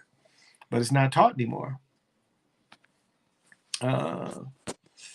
Thank you, G. A very underrated player in history is Steve Francis. That's Ja. Ja is Steve Francis. Yeah, Steve Francis was a great player. Small, but small. Probably not much slower than Iverson. I mean, he wasn't the same type of cuts that Iverson could make, but probably just as quick. Probably a very, very better vertical. But again, being beat down, 100-point game. Yeah, Wilt had 55 rebounds in that 100-point game. I mean, it's a book about the 1967-68 season of Philadelphia. And remember, they set the winning record. They was, 68-13?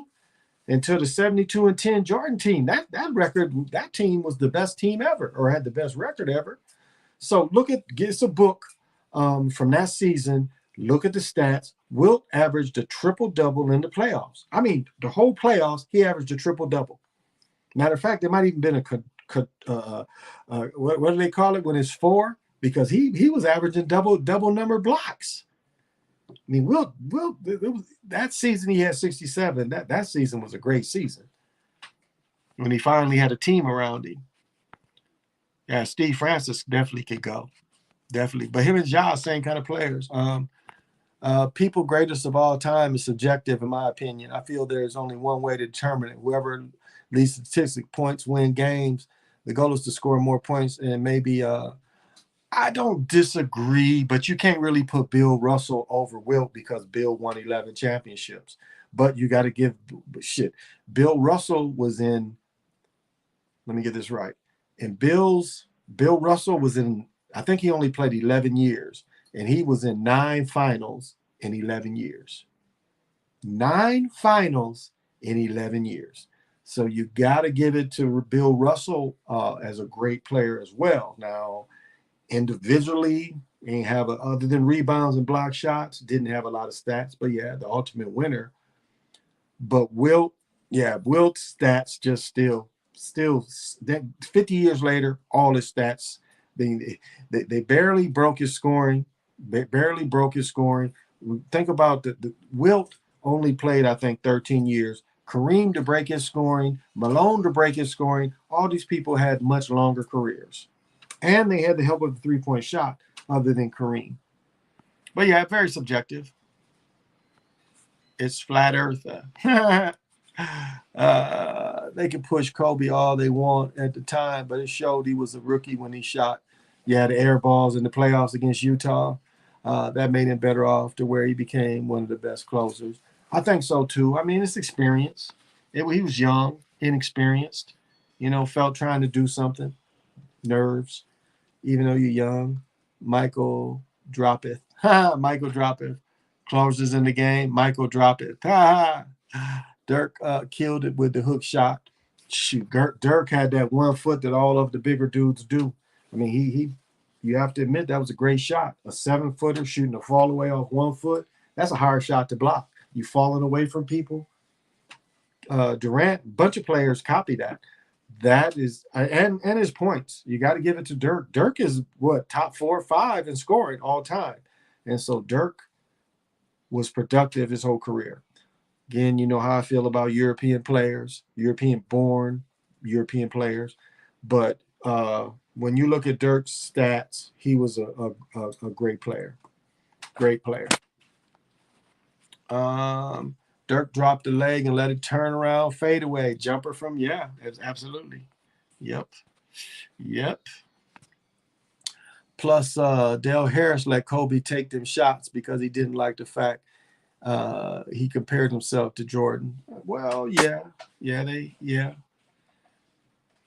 Dale Harris. I forgot about Dale Harris. He played. Dirk is a joker with Curry 3. Kareem for me. I don't put, I put Kareem high up there too. Consistently good, consistently dominant, consistently good on both ends of the floor. He had to match up with the other big people. Consistently good. So I don't put Kareem far behind Wilt because consistently he was good. So I don't put him that far. Greater winner than Wilt for sure. He won 6. Wilt only won 2. But he's only allowed. Could Pippen be underrated? Michael Jordan said so himself. Some ways he's not appreciated. Mike didn't win any without him. Mike wasn't going to win any without Scotty. Scotty didn't go to him, and they didn't put Scotty with him. I don't know if he would have ever won. Scotty was the perfect match to him. Took a lot of pressure on ball handling.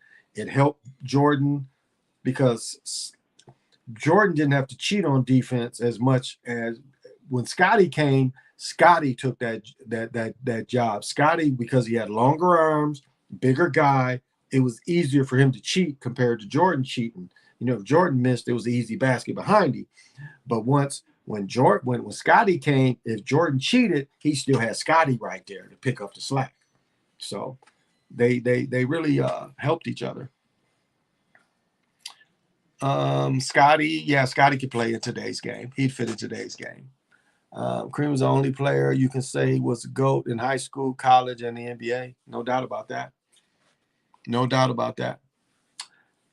Was a winner from the time the public knew him. He was a winner. I agree. Pontiac, can you assist the records by Astro Travel? Yeah, you can.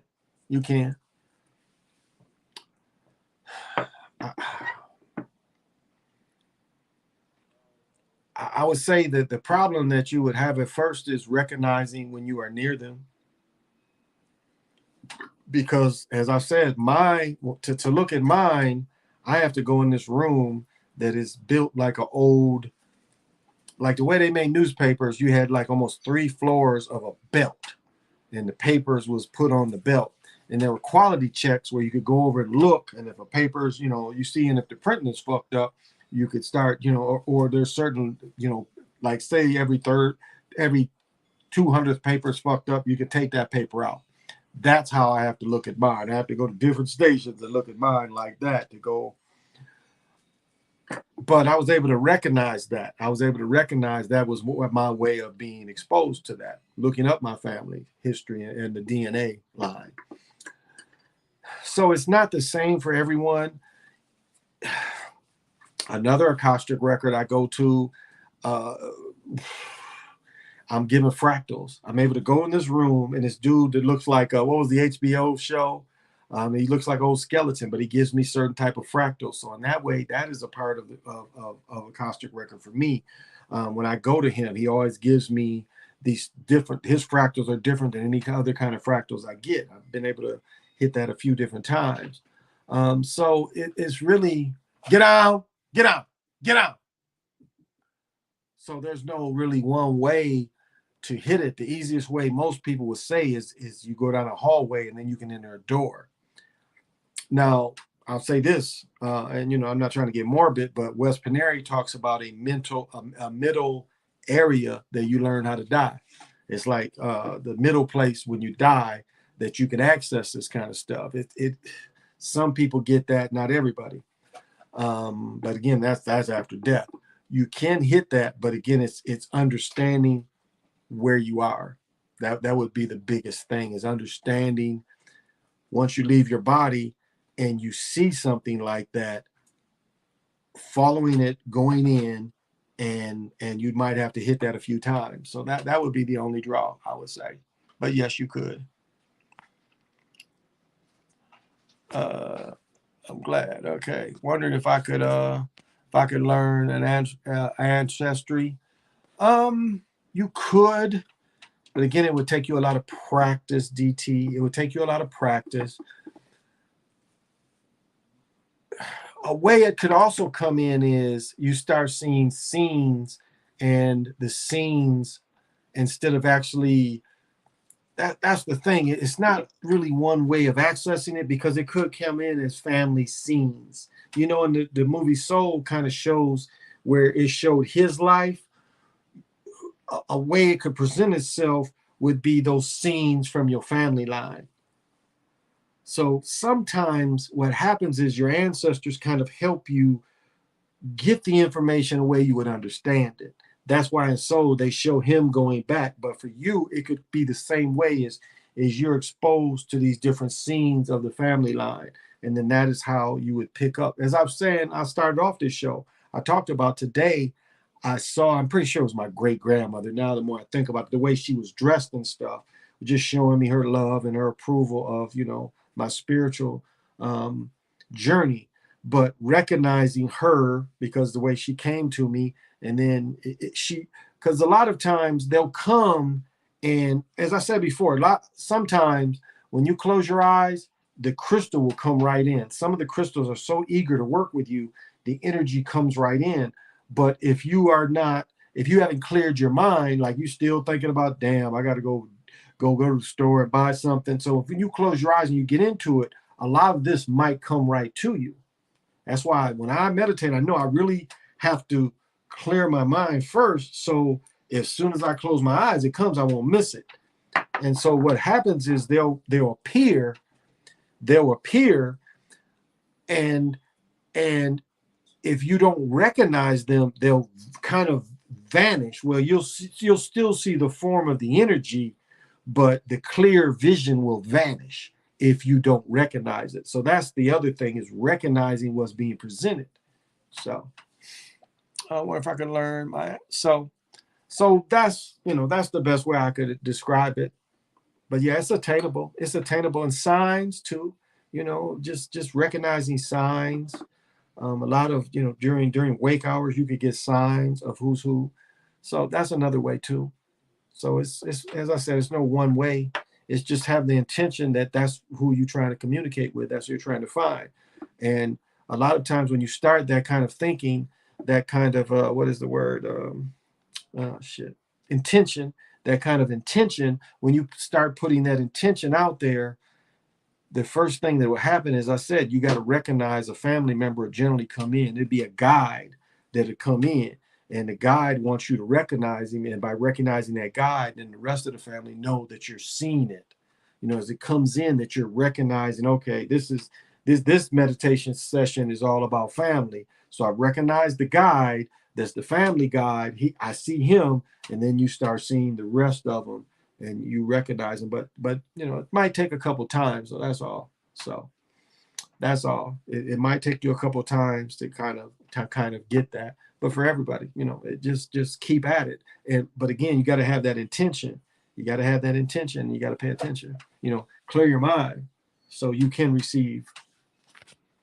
Anthony, I just looked up some of that chemist stuff you brought up earlier. Very interesting. There's a lot of stuff they aren't telling us. I'll tell you, you really want to study probably the most the newest person to use the enclosed pyramid would be Crowley. You know, Crowley said, what was his name, ayahuasca or some shit like that. He was able to connect to that spirit. Again, he's probably one of the more recent guys and still trying to go thousands of years to understand how it's used.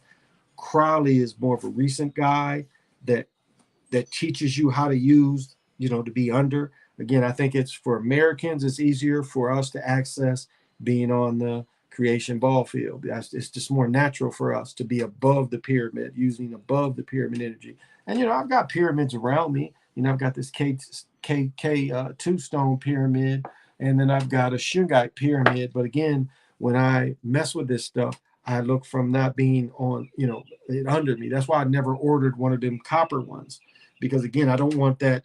I don't want to be enclosed by that. That is not natural for me. Now, I can't say that I couldn't get that and find a benefit. Yeah, but being enclosed is just not natural for me. It is more natural for me to be on the tears or the creation ball field. Yeah, Aleister Crowley. Yeah, Aleister Crowley. How do you know they are true guides and not other entities? Well, that is a good point.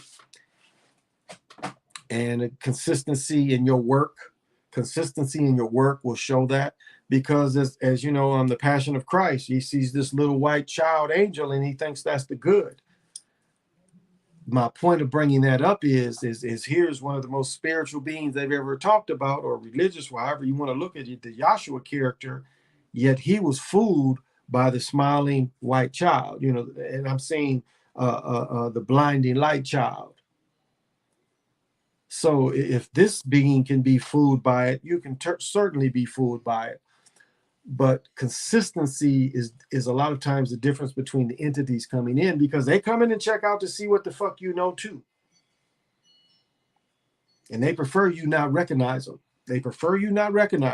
But if you recognize them, you're holding your energy more. They can't really eat off you, you know, because a lot of times you can have certain beliefs and these entities will come and be eaten off that. And so if they see they can't eat off you, no matter how much they come around you, they can't take away. They tend to, and if you set up everything right, because the deeper you get in this, now I do say that, you know, work with what's around you, but the stronger spiritually you become, you are going to end up needing some of these protections.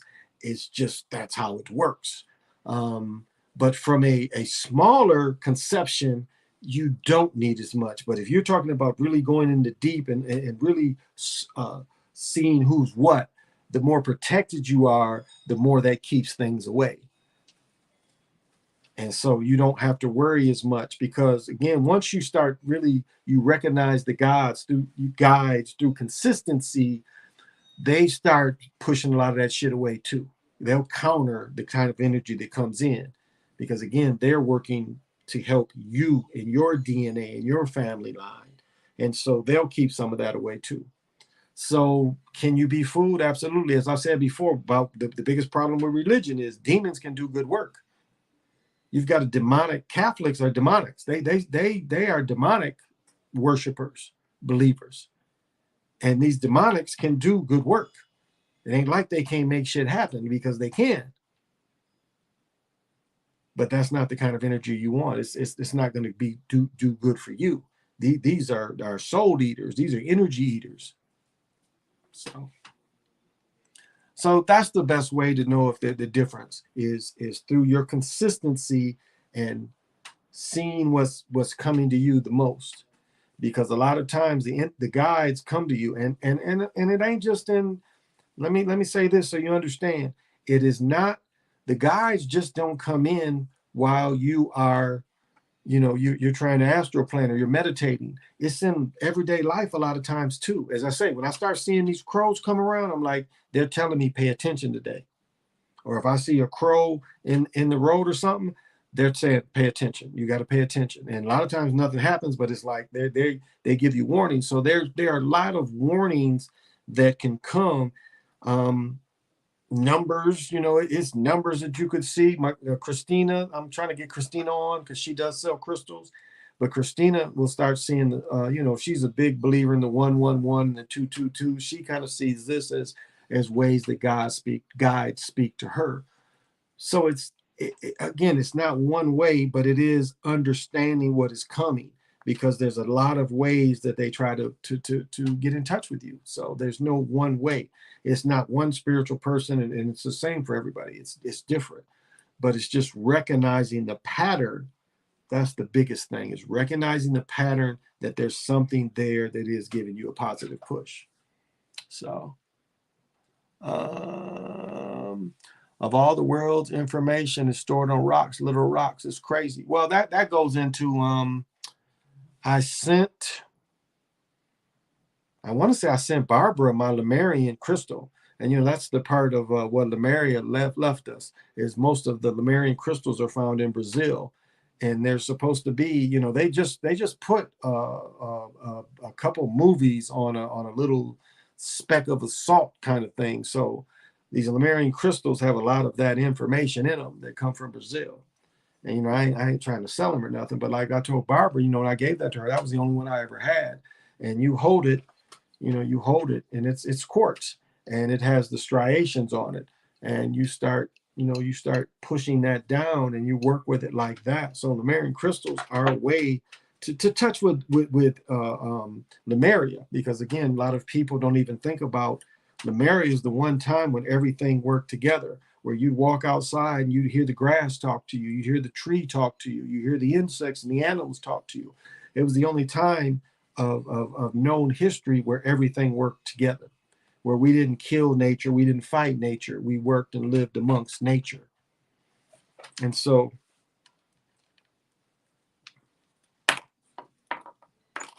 and part of the story I didn't tell last night about, when Marduk was able to take the Isis character and kidnap her. The only way she was able to get away is in the Black Hills. It is a Stargate in the Black Hills. I think that's the only Stargate on the planet is in the Black Hills. That's another reason they put the Mason heads up there.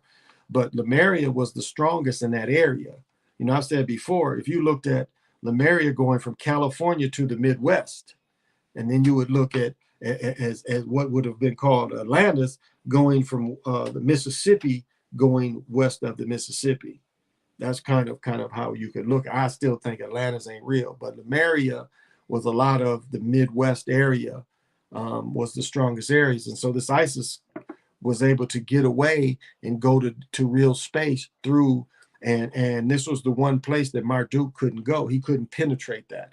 The divine feminine energy was the strongest there. That's why they put the Mason heads there too, because that is some of the strongest divine feminine energy on the planet, and it's a Stargate there, and that's a part of the Masons' heads being there as well, is to block that energy from using it.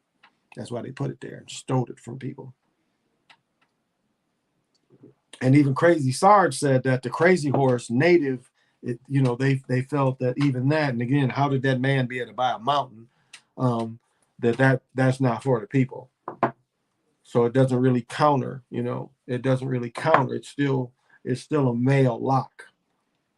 I chewed this one up easy today, but wow, it's still sweet. There's a place I walk when I walk my dog, and it's like a presence comes and it scares me. Goosebumps like never before. But goosebumps is good. I mean, Kundalini is building. You go somewhere and get goosebumps, Kundalini is building. Stay there. There's a vortex near the lake. One day I was driving and I went through the vortex. I ended up like a mile. Like 1 minute I reached this light, right? The next minute I'm a mile away. So the vortex pushed me in space time a mile away. What are some basic protections that you would mention? Black crystals in themselves are basic protection. Now, to say if you don't have access to crystals, black candles, another kind of thing. Black knickknacks, another kind of things, because you can make a talisman out of pretty much anything, really. It's just the intention you put in it that you just. So if you found a knickknack that's black, I don't, I ain't saying that the Jesus thing would help you, but black in itself is a protective color, and things in black, and I ain't saying you got to go paint your walls black, but things in black tend to be very protective. So if you bought knickknacks that are black, basically they would protect you. If you feel that you go out in public, if you wore a black hat or a black shirt, technically it would give you some protection because black repels a lot. A lot of this evil is repelled by black. And that is why the black crystals are so grounding and protective. You know, the strongest, like black tourmaline is one of the strongest of, the shungite. And then, of course, obsidian. These are all very expensive things that you can get that will give you that sense of protection. Numite is another one that's, this is another Australian, New Zealand stone, numite. But so something black basically can give you protection. But there's a lot of different ways. Reds tend to see a lot of the way it works is what you do is you can set up your house where you want to have what's called an exhaust. So you have all these black things, but you also want to be able to push this energy out. So you build up all these other colors to be an exhaust. And since red is the lowest vibrational color, red is a great way that you can kind of, if you force all the energy to go to the red, a lot of bad energy doesn't like being in the red because they know they're not going to benefit or eat from the red. And so the way you would kind of set it up is like you would set it up in your room where you kind of want to exhaust to push all this stuff out. And that's a good way to do it too. You can set up where you want to push it out. Like all my windows have this selenite in them. Selenite is a good protection. These are very cheap. You can get a big old block like this and then cut it up to put it in all your windows. You can even cut it up into little pieces and put it on all your windows. And I learned that from my grandmother that practiced voodoo. She was one that kind of showed me how you could practice sigils, and then you could put these little crystals. Because she would just give little rocks out the stone, but we was around coal because they had set the driveway with coal. So she took a couple of little coal rocks and put them in the windows with the sigils. I don't even know if I told my brother that part about the coal. Once they led the coal driveway down, how she grabbed some of those rocks and she put the sigils in the windows and then she put the piece of coal under it. So, black cards. Yeah, black cards is a good way. Like, let me show you what you could do with the black cards and cards in general. Like, shit.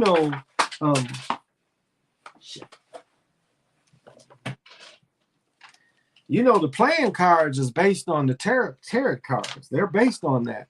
So you could take regular playing cards and use them as like grids. Sitting on the shit. You could use them as grids. Here we go. Yeah. So, you could use playing cards and build a grid like this to push away energies. I mean, ain't one way.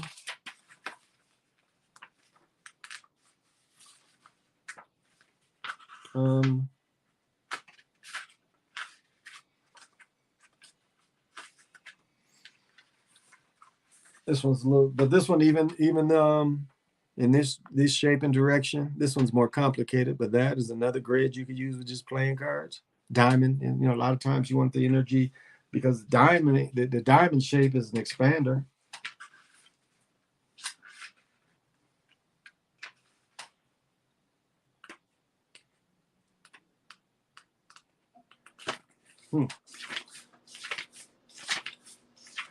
I had more grids in here. Ah, here we go.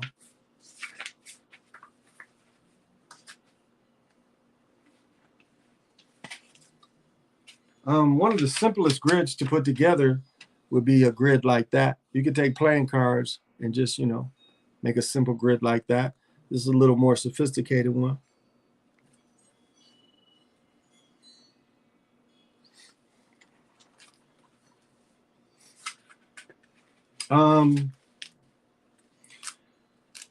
This is another example where you could put your picture in the middle here, and then you grid it around your picture, and then you put your intention in it. This is a little more sophisticated one, but that's how you could use this one. Put your picture in the middle, or if you had an ex you wanted to repel, you put her picture in the middle and then build a grid around her. You put the ex picture, or somebody you don't want to deal with, put their picture in the middle and put them red cards around it. It ain't gotta be that sophisticated. So them things that you can get playing cards from the dollar store, and you could set up grids with just them playing cards. And if you think something bothering you, But yeah, black cards would be good. You could do a grid with just the black cards, and that'd be very protective. The good thing about black cards is you could put the trumps, up top, and then you use the lower numbers to kind of filter out the energy, and then you can follow the lower numbers by red cards. And red cards, again, is the lowest vibration, a lot of them. So that's pushing that shit away from you. So you'd have the black card near you, and then you'd go to the red away from you to, you would turn everything to the red. So it's inexpensive, practical ways. Yeah. Black painted fingernails. Yeah, you could. You could use that as protection. Yeah, you could. If you feel that you're going into an environment where you need that protection, yeah, black fingernails would help. They would help that. They could help repel and protect, and keep your energy in. Because like the benefit I would see with the black fingernails would be if you're in a meeting and you feel like the shit that they feeding on you, you could just hold it in. You could do like this, and this ain't no Mason sign or nothing, but if you feel, it would help ground you too. Because if you feel like you're starting to get fed on in a meeting, and all of a sudden you're protecting this energy center, and you just do something like this, or you would just hold your hands maybe like this, it could slow some of that down where you could stop them feeding on you. That would be the benefit of that. Like I said, with Sly already got the Lucifer sigil on his arm, so really he could activate that at any time if he felt threatened or fed on, because it's with him permanently. He could activate that at any time because it is permanent. That would be a way where you literally would just do like this, and it would protect. Again, he's putting his intention in it because it's on him, and so that sigil would. The sigils can do so many different things because the sigil can break apart, and once it breaks apart, it's still fucking shit up. That's the purpose of it. It ain't like the sigil just stays in one solid form when it attacks shit. In a sigil, you'll see the sigil break apart, and the sigil will go after shit. So there's no one way to do it. It's understanding how to make it work for you. And I see too many people, like my son has a Legion on him, and then he has a Zeus character on his arm, which is nothing but the Borgia, basically. But it's a way that you could even use that because it's permanently on you. I just gave Sly examples, and I hope he doesn't mind using that. I'm not trying to tell his business or anything, but those are just ways that you can consistently use that kind of thing. So, Barbara, how you doing?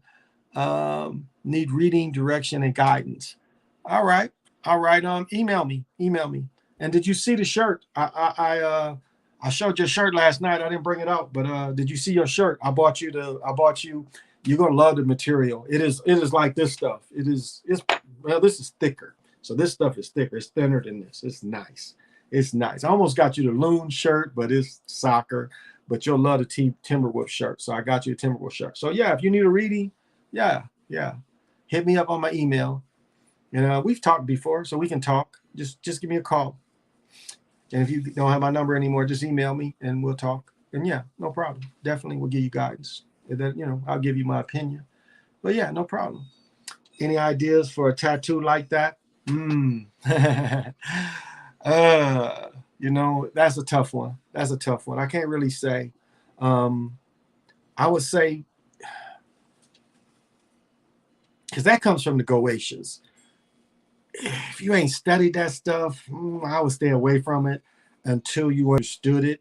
But the way it would work is if you looked at the Goetias and you saw one of them that stood out to you, then learn as much as you can about what it can do. Um, so yeah, it's hard for me to say a one thing. As I know Sly had studied that stuff before he did it. So if it is a shape or something similar, again, you would have to study something. That would be my best advice. You would have to study something before I could just say generalize what to use. The Goetias can be used like that, because again, that stuff, they don't want us to have that stuff. They've put a lock on things that will help us, and the locks are breaking. The demons and this stuff that them people in Italy have put together is cracking and breaking. So a lot of this stuff that they've locked away is coming out, and there's nothing they can do about it. So the thing is to look, because they're fractals. Let me say that they're fractals. So if you see a fractal and you start studying on the fractal, and this fractal just appears over and over again to you, that might be something you can use. And then again, it would be right on you, so you could literally use it because it's on you all the time. You could activate it. It would be easy to activate. Matter of fact, at times it would even activate without you having to activate it. That's the good thing about that. But my best is to tell you to study all the fractals that you come across. And once you think that a fractal speaks to you, then that would be maybe to go further with it.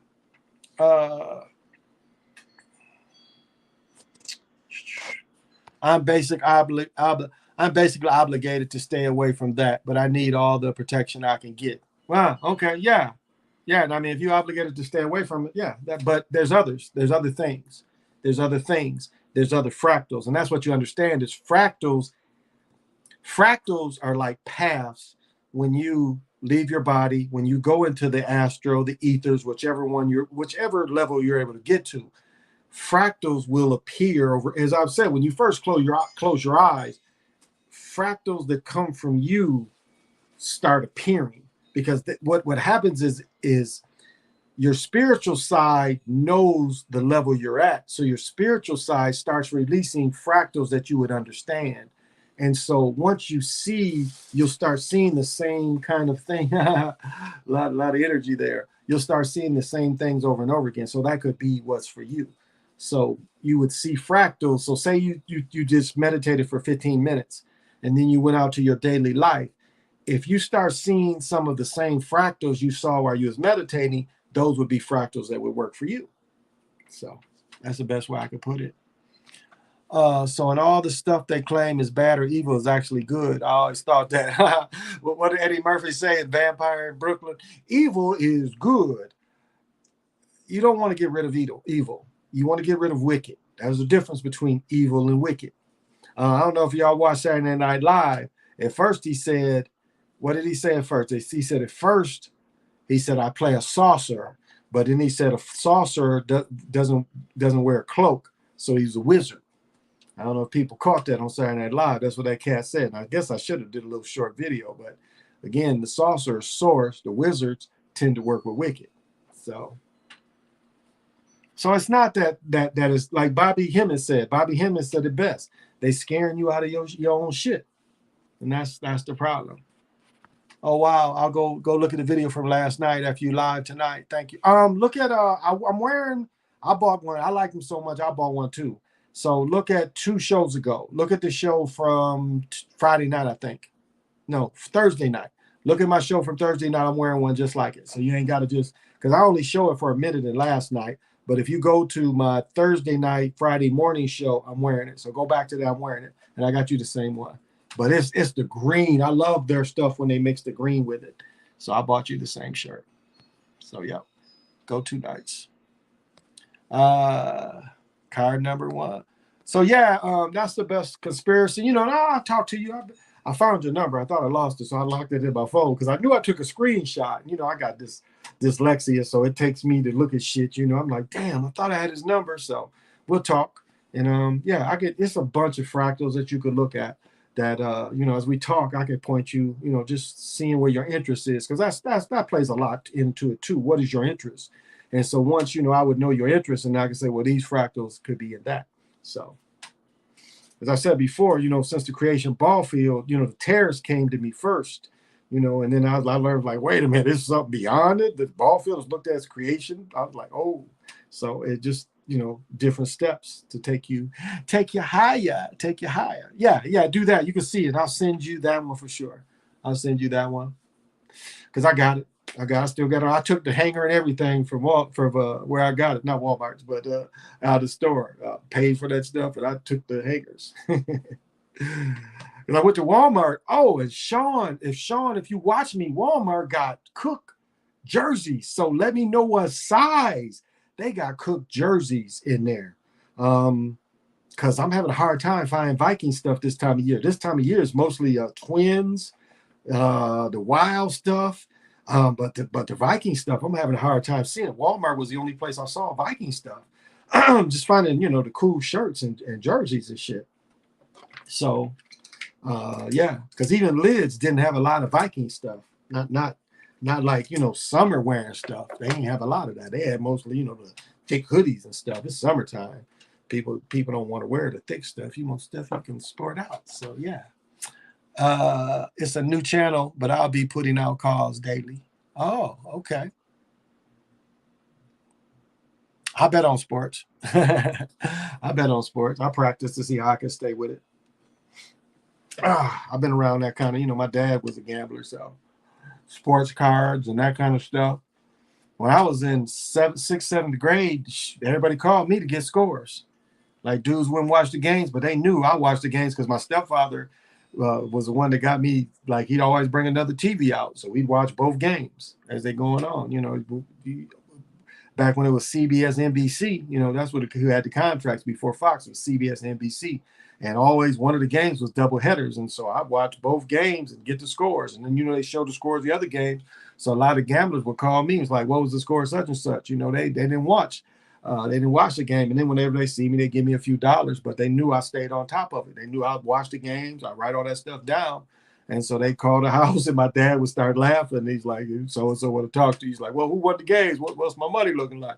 And I tell him the scores. He's like, "Okay." Wait till I see you, because he just wouldn't. You know, these dudes is on the move. They ain't got time to watch the games. They just betting on the games. They ain't really watching them like that.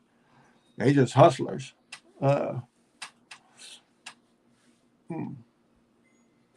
All right, Black Cat. So, but yeah, that's, you know, it's no one way. You know, the spiritual stuff is no really one way. It can come in a lot of different ways. I mean, we are familiar with a lot of things, and so that's where I'm speaking from is being familiar with a lot of stuff. Through the familiarity, I'm trying to give just some examples of how to look at your own world, and through your own world, you know, look at what's familiar and what you could use, because there's a lot of different things that's around you already that will help you. But these are just simple things. You know, if you feel you're being attacked, deck of cards really could. But even like, you know, with talismans, you could like one of my best talismans is a Happy Meal toy. It is my strongest talisman in the house. Now I have another talisman that I programmed for 5 years. That's what is it called? Halo. Master Chief. He's not worth a fuck. He don't do shit for me. It's like he's supposed to be protecting my kitchen. He don't do shit. So, you know, but the one in the bathroom, I had some fucked up energy in my bathroom, and he fucks that shit up constantly. He's my strongest talisman. I've got some for my doorways too that help, but I've got one for the kitchen, and so I had to put other things in there because that talisman, he just wouldn't work for me. He just wouldn't work. That ain't, you know, he ain't got the energy. He ain't made with the energy. Because remember, everything's made from Earth. So everything is in Earth. Earth is in everything. So, you know, everything's made from here. So that's the reason, as I said about a car, the relationship you can have in your car, because everything's made from Earth. And, you know, many of you probably know, you tell your car, like, look, hey, you need to get me here and back, and, you know, we'll get this shit fixed tomorrow. But you got to keep your promises when you say stuff like that. Or like, I'm sorry I didn't get gas, but get me to work. As soon as I get off work, I will get gas. And the car get you there. I mean, I've had cars that, as I said, I drove a car that had a cracked head where every 50 miles, well, I'd say about every 100 miles, it probably more, it was like 50. We had to add 3-4 quarts of oil, but it got us 800 miles. We had to do that, but that's what it took for us to make it. And I mean, the car was a lot of headaches, but it, it took us on that trip. It got us there. Could a constellation be a fractal? Yeah, absolutely. Absolutely. Like right now, Sirius for the last 2-3 weeks, about the last month, Sirius is in my southwestern sky. So I've been trying to get the fractals from that. I've got a star checker that shows the constellations as well. And so, yeah, even the planets can be a type of fractal. A lot of times what you'll see the triangles. Like sometimes I know in my skies, I would see I'd see Mars, Jupiter, and the moon, or Mars, Jupiter, and Saturn, and they would be like having a triangle in the sky. And so, or you would even see two planets kind of like this. And then if you would look between the two planets, you could generate, there's energies between that. But the triangles, a lot of times when you see the planets or even the stars in a triangle shape, if you start peering into that triangle, that's a way to push yourself further too, is just recognizing those. But yeah, constellations. If you want to get into the houses of the moons, like the guy I was saying that they drove him crazy was on YouTube. He was into saying, what star constellation house you're from too, spiritual house. And so really it's kind of like a jump if you can start understanding the houses of the moon, because that's a thing too. In the same way with what star, constellation. So it's a lot how deep you want to get into it. It was one really funny dude that was always sick that had a channel, but he was too masonry for him. He's always throwing signs and shit with the information, but he was kind of got some good points about what house are you at, and the astronomy and astrology. He was really good at a lot of that, on what was where and the energy coming off. There's people that are good at that. He was good in those regards. Some of the other stuff I didn't kind of agree with him. Again, motherfuckers cursing you, doing all this shit is send curses out too. So it's like, yeah, dude, I can't listen to too much of you. But some of the stuff I understood what he was saying. So yeah, I mean, it's no one way. It's no one way. That's why, I give a push on directional energy. I've showed this book many times. This book I showed you last night, this is kind of what I study a lot of directional energy. And through directional energy, you can get a push. Like tonight will be energy from the south. And so you could do your intention from the south to give you an extra push. So it's no one way. Well, I'm 2 hours, so that's probably long enough. And so the divination tonight is Chichon. It is serpent, vitality, passion, sensing, body wisdom, motivation, desire, instinct, creativity, serpent, kundalini, integration, purification, intimacy, patterns that connects the connector. Symbol, coiled snake arising from the Motunmaga, the base chakra. Number is 5, or the center. Herbs is cayenne. Flowers are poppies. Flower essence is flame of the florist. The scent is musk. Stones are carnelian or orange citrine. It is a earth element. Again, related to the serpent, it would be earth. The direction is coming from the east. I'm sorry, from the east, really? Yeah, okay, from the east. So it's a new. This is a great time to manifest, because I was from the south last night, wasn't I? Yeah, yesterday morning. So with a new energy cycle, great time to try to go out and get it. Great time to manifest, because the energy has started again coming from the east. So there's a greater push, because the cycle is just starting. So you have the 4 full directions giving you a push from the start. The shadow wisdom, the way to get locked out of the energy, is unresolved anger, making predictable choices based on familiarity and security rather than intuitive wisdom. Over-identification with the body and its sensual desires. But the way to get out of it, or the transformation, is use the body as a true tool for transportation. Learn how to use passion and the senses as means of access and alignment to the higher consciousness. Follow your gut level intuitions and instinct to make choices in the movement. Harmonic wisdom is the tempo, and the mantra will be hands together here, interweaving snake-like movements at the chakra, ending with hands above the head. So basically, it's just saying that you could craft them like this, and move the energy, move the kundalini. That's a pretty good one. I am the flint and tender of the sacred fire. I am joyful access, experience of wisdom, of vitality held in my body.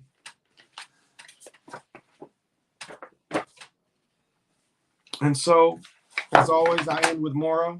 I finished another book too. I've got about 6 or 7 books of these I finished. So Mora, it starts with a gentle sadness. They came from their original homeland, and they knew that they had an exact number of years and days before they would disappear as a culture and a lifestyle. But the civilization would build to a gentle love. They lived in the Creator's day and knew how to separate cycles and the great serpent. And for everybody who's the family, the chocolate mountaineers out there, I am another yourself. So be able to lower Martian to people and then realize that they are another yourself. If they do you no harm, then, have a repel. Just repel them, And like driving your car, do a repel. You feel like you almost, and let me say this today.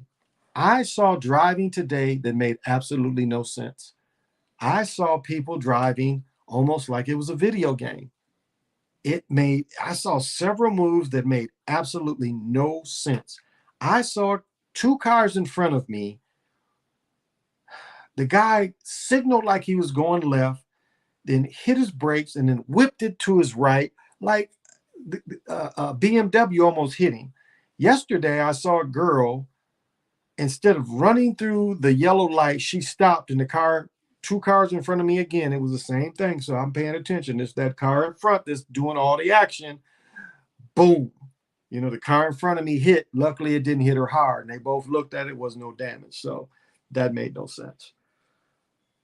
So, but remember that, Laura Marshall to him, I am another yourself. And so as you move through this space time, as I talked about tonight, if you need to move away energies, what you have something in your house that can expel these energies. So it doesn't, I gave little hints. So use these little hints as a way to protect yourself with what's with you, because it is enough. If you've made no agreement, none of this can attach to you, because there's no agreement. Now, if you made agreements, you have to understand that there's consequences. So you have to live with it if you've made those agreements. But if you haven't made those agreements, use what's in your house to protect you. And what's in your house is enough. Spiritual or not, what colors, what things you put, it is enough. And so as you go into your creation ball field or your bed, may you ride through. May you connect right into your dream screen without any consequences. May you go freely in and out of it. And for those of you that have to work now, have to work tonight, or have to go into work in the morning, may the rest of your work go safely. May you go safely to your home. May you rest well. And remember, love just is. It has no equal. Love just is. And then finally, the days are long, but the years are short. So think about that. Days last forever, but the years are short. So, well, this has been your host, Big Pontiac. And till we meet again, Pankarang. Say less. Say less.